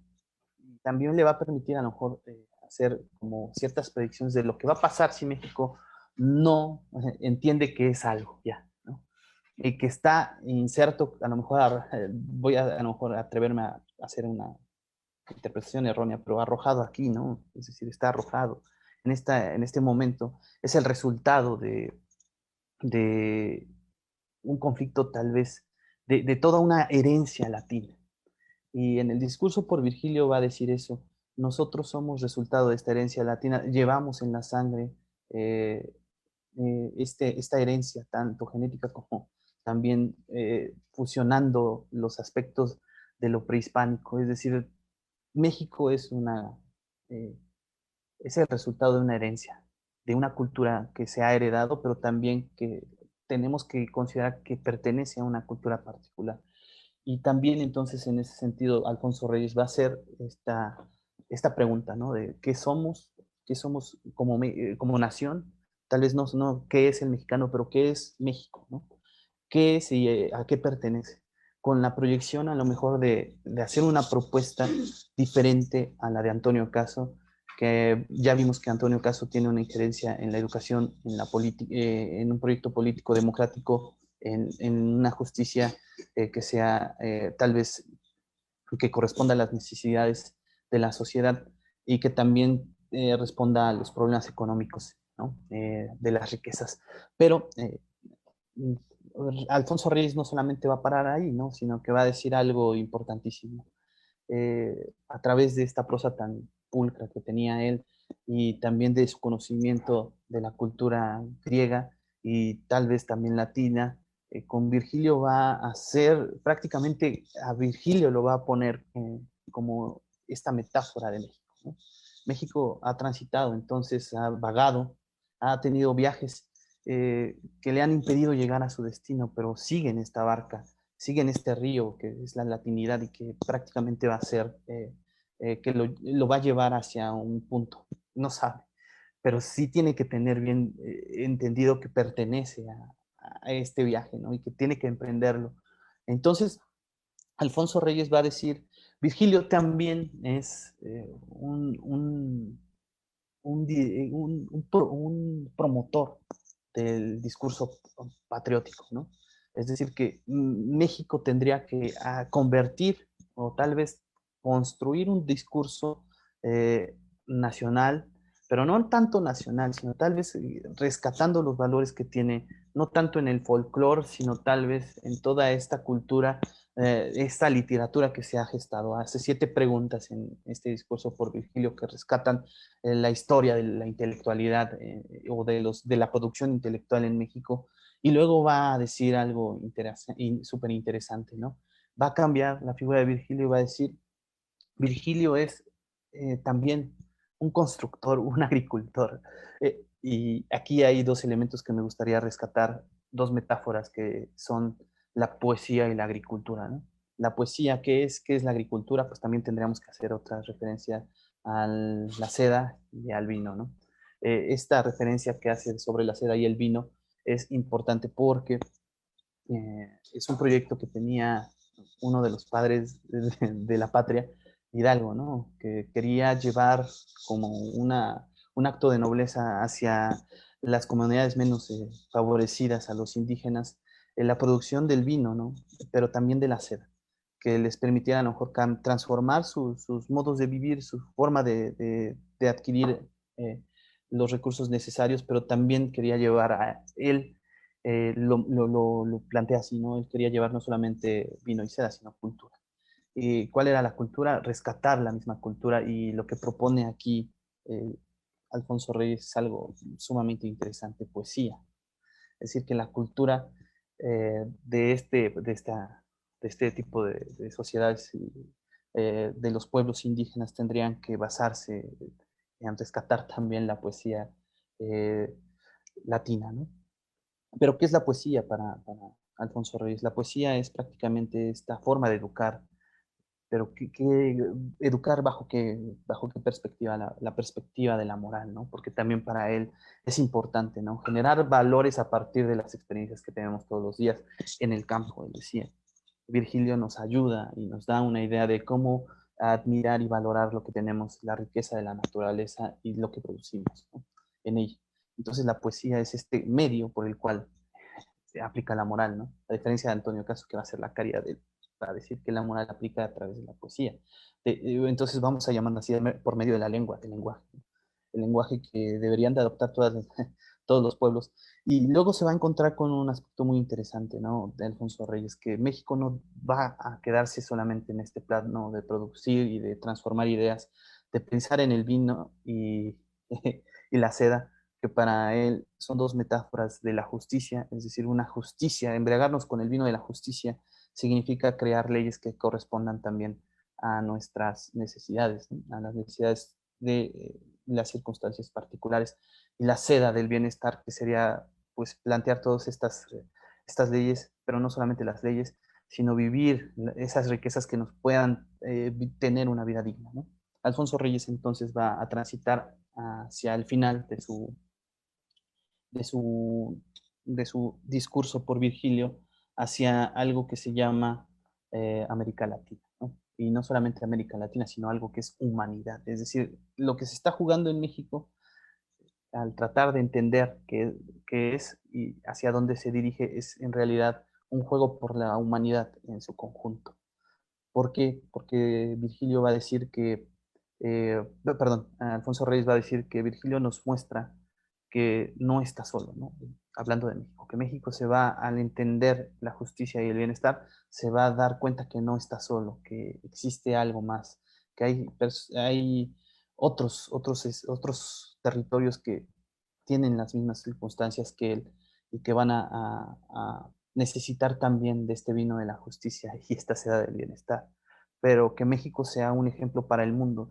Entonces, partir de lo propio, partir de lo nuestro, partir de la patria sería un ejemplo para la humanidad y también un aporte hacia ella, ¿no? Entonces, vamos a ver aquí que el proyecto o la visión que tenía Alfonso Reyes es un proyecto integrador, ¿no?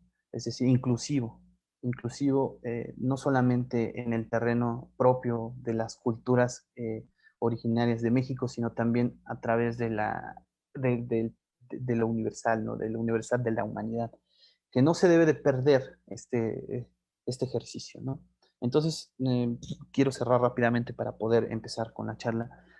Antonio Caso y Alfonso Reyes parece que convergen en esta postura, ¿no? De alas y plomo y vino y, y, y, y seda del bienestar, vino de justicia, seda de bienestar, agricultura y poesía sería como las formas en las que México tendría que pensar en su futuro. Y con esto cierro mi participación. Muchas gracias. Muchas gracias, Gonzalo, y muchas gracias a los cuatro ponentes. Tenemos tiempo para dudas y para algunos comentarios. Yo tengo algunos, los reservo para el final para no acaparar la palabra. Por ahí en el chat ya teníamos algunos. Parece sintomático, ¿no? Escribió Bodio Escalante, que el primer filósofo profesional del siglo XX es un filósofo cristiano. El superhombre de Nietzsche, nos recuerda, ya existió, fue Cristo, según Caso. Y pareciera, continuó por aquí la discusión, pareciera que Vasconcelos le enmienda la plana a San Juan el Evangelista: en el principio no era el verbo, en el principio era el ritmo. ¿Qué opinión le merece este deslizamiento? Eduardo, no sé si quieras opinar algo al respecto sobre la figura de Nietzsche en Antonio Caso. Y Raúl, si nos quieres compartir un poco tu respuesta, sobre todo para los que nos están siguiendo en Facebook Live y no tienen acceso a este chat. Bueno, José Manuel, mira, yo en general estaba viendo la pregunta y también de una vez quiero contestar también lo que tú me habías mencionado y que no solamente me lo has dicho en el día de hoy, sino también en algunas charlas agradables con Luis Patiño ha surgido el tema, ¿no? De si hay una relación entre Kierkegaard, entre Caso, porque pareciera que que en la forma de escribir, que en la forma en la cual plantean las tesis, pues hay una correlación, ¿no? De hecho, yo ahorita te quiero leer algo muy, muy breve, se los quiero leer a todos, para que veamos hasta qué parecido, hasta qué similitud encontramos en los dos, ¿no? Voy a leer lo siguiente. Dice, mas en lo absoluto encalla la razón. La contradicción está en exigir de un hombre el que haga el máximo sacrificio y el que consagre toda su vida al sacrificio. ¿Y por qué? No hay ningún por qué. Entonces sería una locura, objeta la razón. No hay ningún por qué, porque se trata de un porqué infinito. Mas siempre que la razón se encalla de esta manera, es que hay posibilidad de escándalo, y para poder cruzarla victoriosa es indispensable la fe, ya que la fe es una nueva vida. Yo en lo personal, no sé, digo, el comentario que tengan los demás, cuando me encuentro con esto y me encuentro que es de una obra de 1850 de Kierkegaard, ¿no?, que se llama Ejercitación del Cristianismo, pues parece que hay mucha relación con lo que está diciendo Antonio Caso después, ¿no? Y entonces la pregunta que lícitamente nos haríamos es ¿por qué no lo citó o por qué no hay una referencia al filósofo danés? A mi parecer, y ese es mi personal punto de vista, yo creo que para infortunio de nosotros, pues Kierkegaard escribe en danés, ¿no? Y que las traducciones que se harán del mismo, pues serán muy posteriores. Incluso hasta donde yo he rastreado, el primer texto que llega de él es de Harold Hofding, que se llama Kierkegaard, un tipo de filósofo, hacia 1896. Entonces, a mí lo que yo encuentro es que a lo mejor no existe una lectura de uno y de Caso hacia el danés, pero sí coincido en algo, ¿no? Que ambos, a partir de sus propias tesis y a partir de sus propias reflexiones, elaboran una crítica, uno hacia el hegelianismo y otro al positivismo, en donde la vida colectiva, en donde la vida tan valorada en el siglo XIX y después en el siglo XX, pues al final de cuentas desmoraliza al individuo, ¿no? Yo creo que en ambos se coincide que solo es posible oponerse a esta confusión y a esta mediación que ha hecho tanto el hegelianismo como el positivismo, haciendo de los hombres individuos, ¿no? Individuos particulares. Y lo individual, a mi parecer, es la categoría a la cual la raza humana debe aspirar o a la cual debe pasar a través de las tesis que leemos en los dos, ¿no? Que es la categoría del despertar individual en medio de una conciencia generalizada, ¿no? Con ella podemos pensar nuestra propia época, pero también podemos pensarnos a nosotros mismos y realizar un despertar espiritual, ¿no? Eh, Ahora bien, el doctor Raúl señaló algo, ¿no? Y le agradezco que me haya dejado un poco más claro la noción del cristianismo, porque evidentemente Antonio Caso se mete a cuestiones muy particulares, rescata el sentido de la caridad, ¿no? Y yo creo que hasta ahí, y lo valioso de este análisis debe de ser darle una función a la caridad en un aspecto, en una relación con los otros, ¿no? Al final de cuentas también comprendo que introducirse en cuestiones teologales o en cuestiones más profundas acerca del cristianismo indudablemente lo hubiera llevado a ciertos problemas, ¿no? Y a problemas que incluso serían irresolubles, ¿no? Si, por ejemplo, pensamos cristianamente en el problema de la fe con relación a Abraham, ¿no? Pues entonces encontraríamos que ahí el amor divino, el amor mandado, pues es un amor que es irreductible a una explicación incluso moral, ¿no? Que incluso la acción de Abraham sería injustificable o no tendría nada que ver con la caridad y sin embargo forma parte de la fe y también tiene una relación con esto que hemos señalado, ¿no? Creo que cada uno, bellas coincidencias tiene uno y el otro, ¿no? Que cada uno llega a sus propias conclusiones a través de su propio contexto y creo que esa es la riqueza de Caso, ¿no? Que a mi parecer le da una dimensión social, una dimensión con relación a los otros, a la caridad y que bueno, no, yo creo que no necesita ni la influencia ni la justificación de Kierkegaard, que también planteó estos problemas porque su pensamiento es en sí mismo rico y nos permite repensar nuestra propia condición individual como seres mexicanos, ¿no? Entonces, es hasta ahí donde yo me quedaría. Creo que con relación a la otra pregunta, ¿no? El superhombre o la relación que existe con Cristo, pues también habría que repensar no solamente al Cristo como una contemplación, ¿no? Como una admiración de su figura, ¿no? O pensarlo de manera histórica, sino que también la caridad, a mi parecer, nos exigiría pensarlo en una reduplicación existencial, ¿no? En el actuar como actuó Jesucristo, por más complicado que esto sea, ¿no? Y el problema de la caridad ahí radica, ¿no? En el hecho de que permanecer en la caridad, permanecer en este amor mandado, en este amor como sacrificio, pues no es una cuestión que se presenta únicamente como deseo, ¿no? Es un deber absoluto y bueno, es un tema creo que sumamente complejo. Gracias, Eduardo, que no cita textualmente a Kierkegaard, pero sí lo menciona, ¿no? En varios lugares, ¿no? La influencia del filósofo danés, ¿no? Raúl, ¿tú quieres decir algo sobre esto que preguntaba Evodio? Bueno, pues la pregunta, y esta es la función de estos eventos, porque pues empiezan a salir cosas que uno no los había visto, y sí he estado viendo ahí un poco esta cuestión, viéndolo con relación a la cuestión del verbo, según San Juan. Pudiéramos decir que sí al principio no era el verbo, al principio, por decirlo de alguna manera, está el ritmo. Y esto, los términos, estoy pensando, por ejemplo, en el libro de Materia y Memoria de Berzón, en donde se hace el estudio de cómo la imagen es donde existe la posibilidad de un desarrollo del espíritu, ¿no? Cómo está la relación entre el cuerpo y el alma. Vasconcelos retoma en buena medida como parámetro esta cuestión de la imagen para hablar de las relaciones, pero va a este otro elemento o a este otro aspecto que sería la cuestión del ritmo. Estaríamos hablando, pues, en otros términos, de las funciones de nuestro cuerpo, del contacto que tenemos con la exterioridad, con el oído y con la vista. Que esto Vasconcelos lo va a llevar a otros terrenos en los términos de querer también plantear un misticismo auditivo, más allá de los misticismos que se han planteado como misticismos visuales de ver algo. Entonces, pareciera ser que sí, también por el hecho de que parte en otros textos de la diferencia entre el juicio reflexivo y el juicio constitutivo que plantea Kant. Es el otro referente.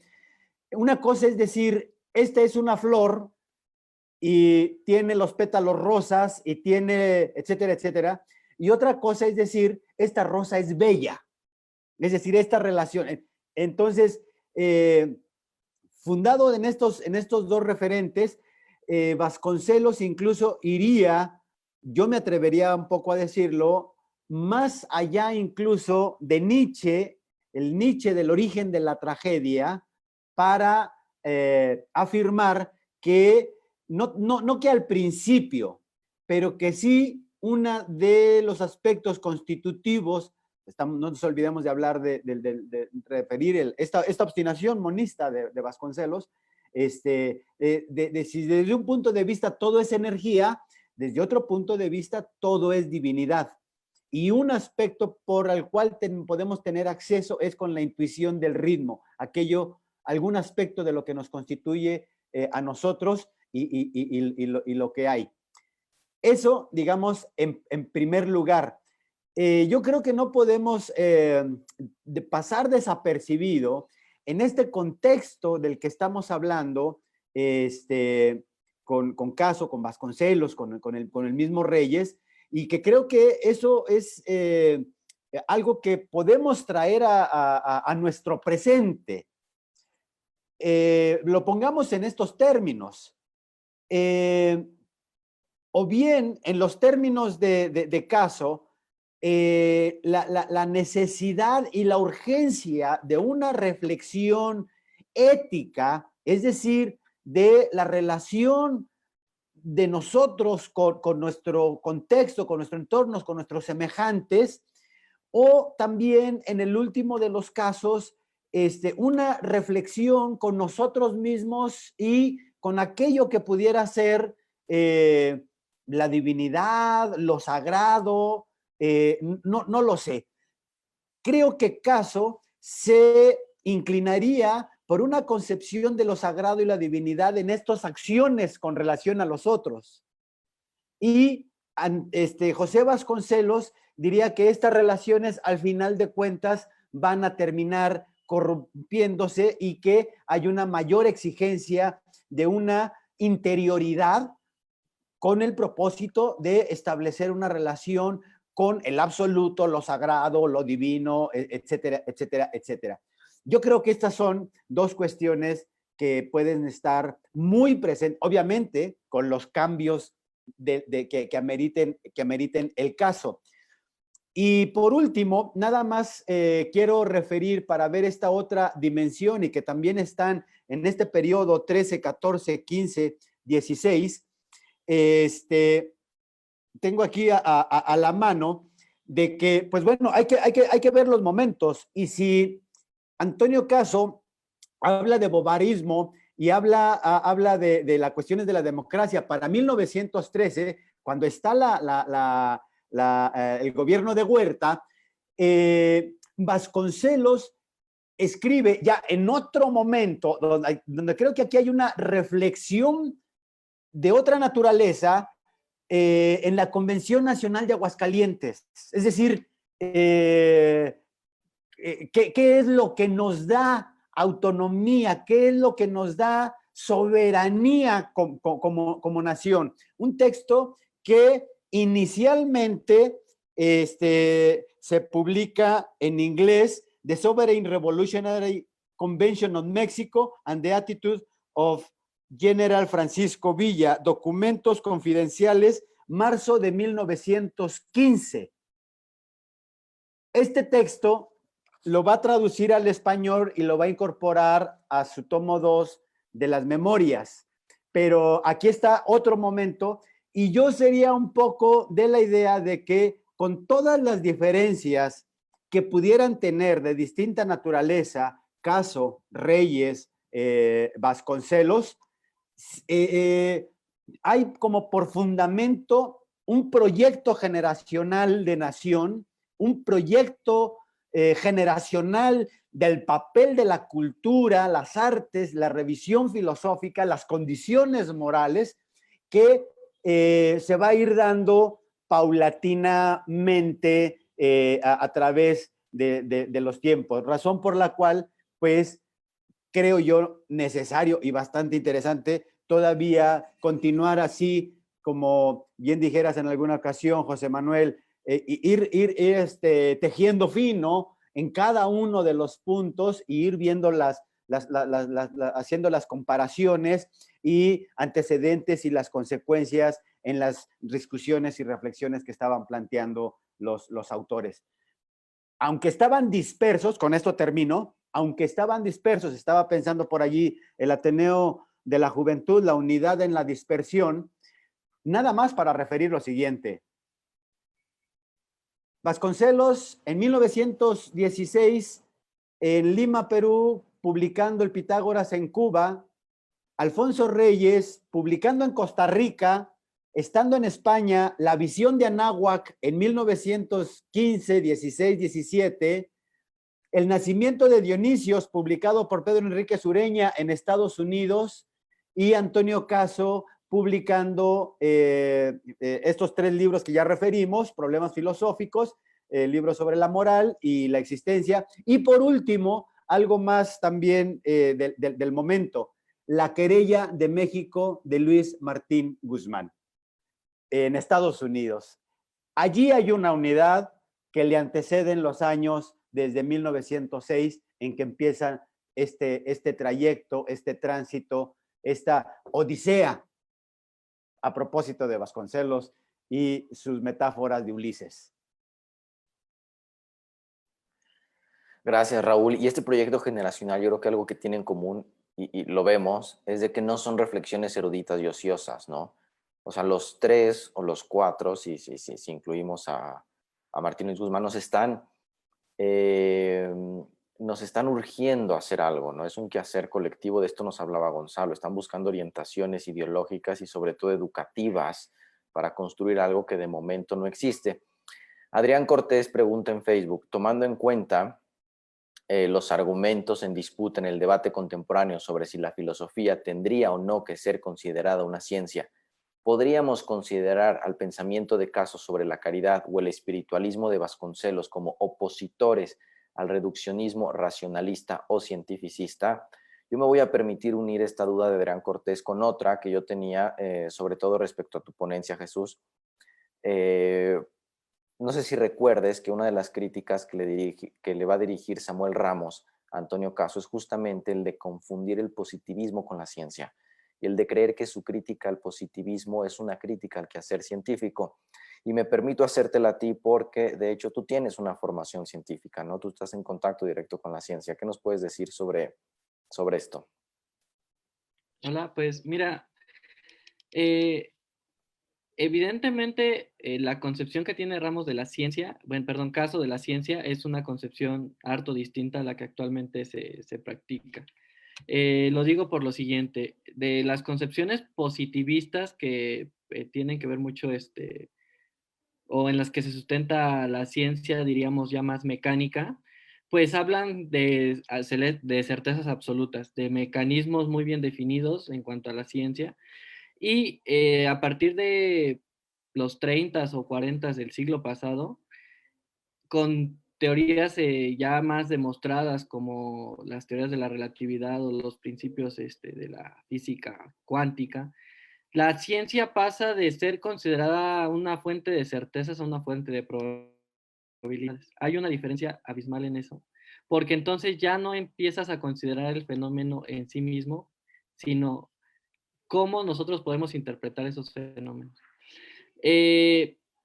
Dejando esto como punto, yo diría que Caso responde a una ciencia muy rígida, muy absolutista, eh, que para esos entonces a mí sí me parece que pues sí es de absoluta fuente positivista. En ese sentido, la ciencia es una expresión absoluta del positivismo. Yo no estaría de acuerdo con Ramos en ese sentido en el que, en esa crítica, porque la ciencia y el positivismo son una cara de la, bueno, son las dos caras de la misma moneda.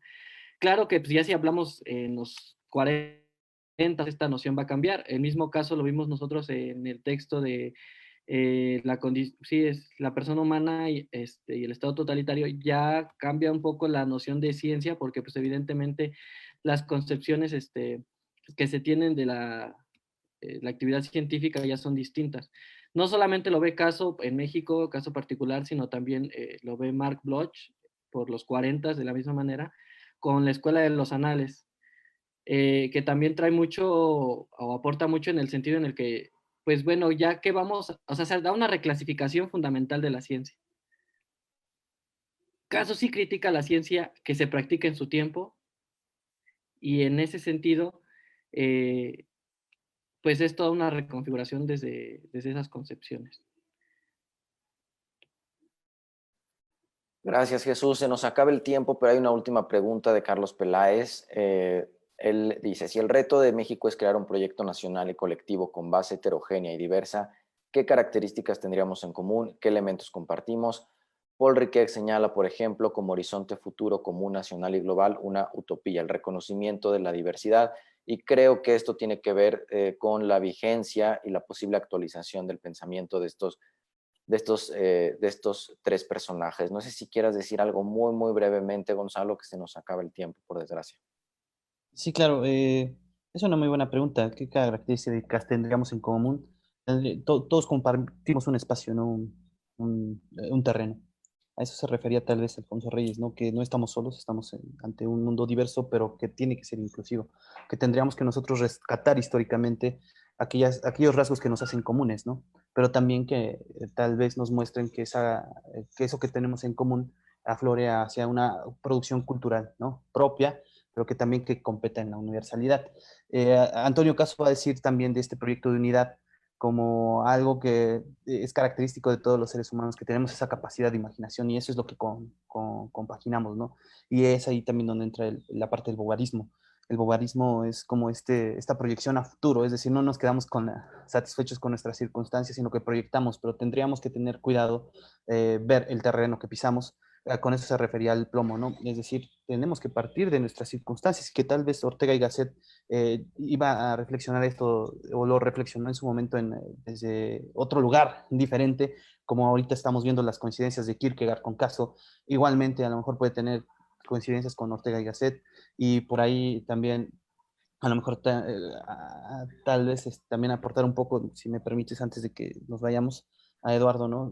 Yo a lo mejor tengo una concepción de que Caso tenía el concepto de caridad desde esa perspectiva cristiana, pero también era práctica y axiológica al final, ¿no? De su filosofía. Es decir, no solamente era ética, sino que buscaba generar un valor y generaba crear conceptos culturales, ¿no? Y que por ahí va a ser entrelazada entre la persona humana y el Estado totalitario. Entonces ese concepto de caridad se va transformando con el tiempo y por eso también hacía pertinente la pregunta que le decía a Raúl, ¿no? Al doctor Raúl, sobre si Caso transforma su pensamiento o si se estanca solamente o se queda en ese dualismo. Claro que sí, es prácticamente que va a compartir ese dualismo, pero sí le agrega ciertas cosas que lo nutren, ¿no? Y que tal vez adapta con la finalidad de crear una filosofía tal vez adaptable, que él dice también, ¿no? Esa adaptación de las ideas es ir hacia la construcción de algo. Bueno. Yo les agradezco mucho otra vez a los 4 ponentes, también a todos los asistentes. Se quedaron, por desgracia, muchas cuestiones en el tintero, pero los invito a que nos acompañen en la segunda mesa, que va a ser a las 4 de la tarde. Seguiremos hablando de Antonio Caso y también hablaremos de la figura de Samuel Ramos, así que están muy invitados. Nos vemos a las 4 y pues muchísimas gracias a los 4 ponentes. Muchas gracias. Nos vemos. Si desean constancia de asistencia, ahí en el chat hay un formulario para que nos pongan todos sus datos y la asociación les haga llegar su constancia sin ningún problema.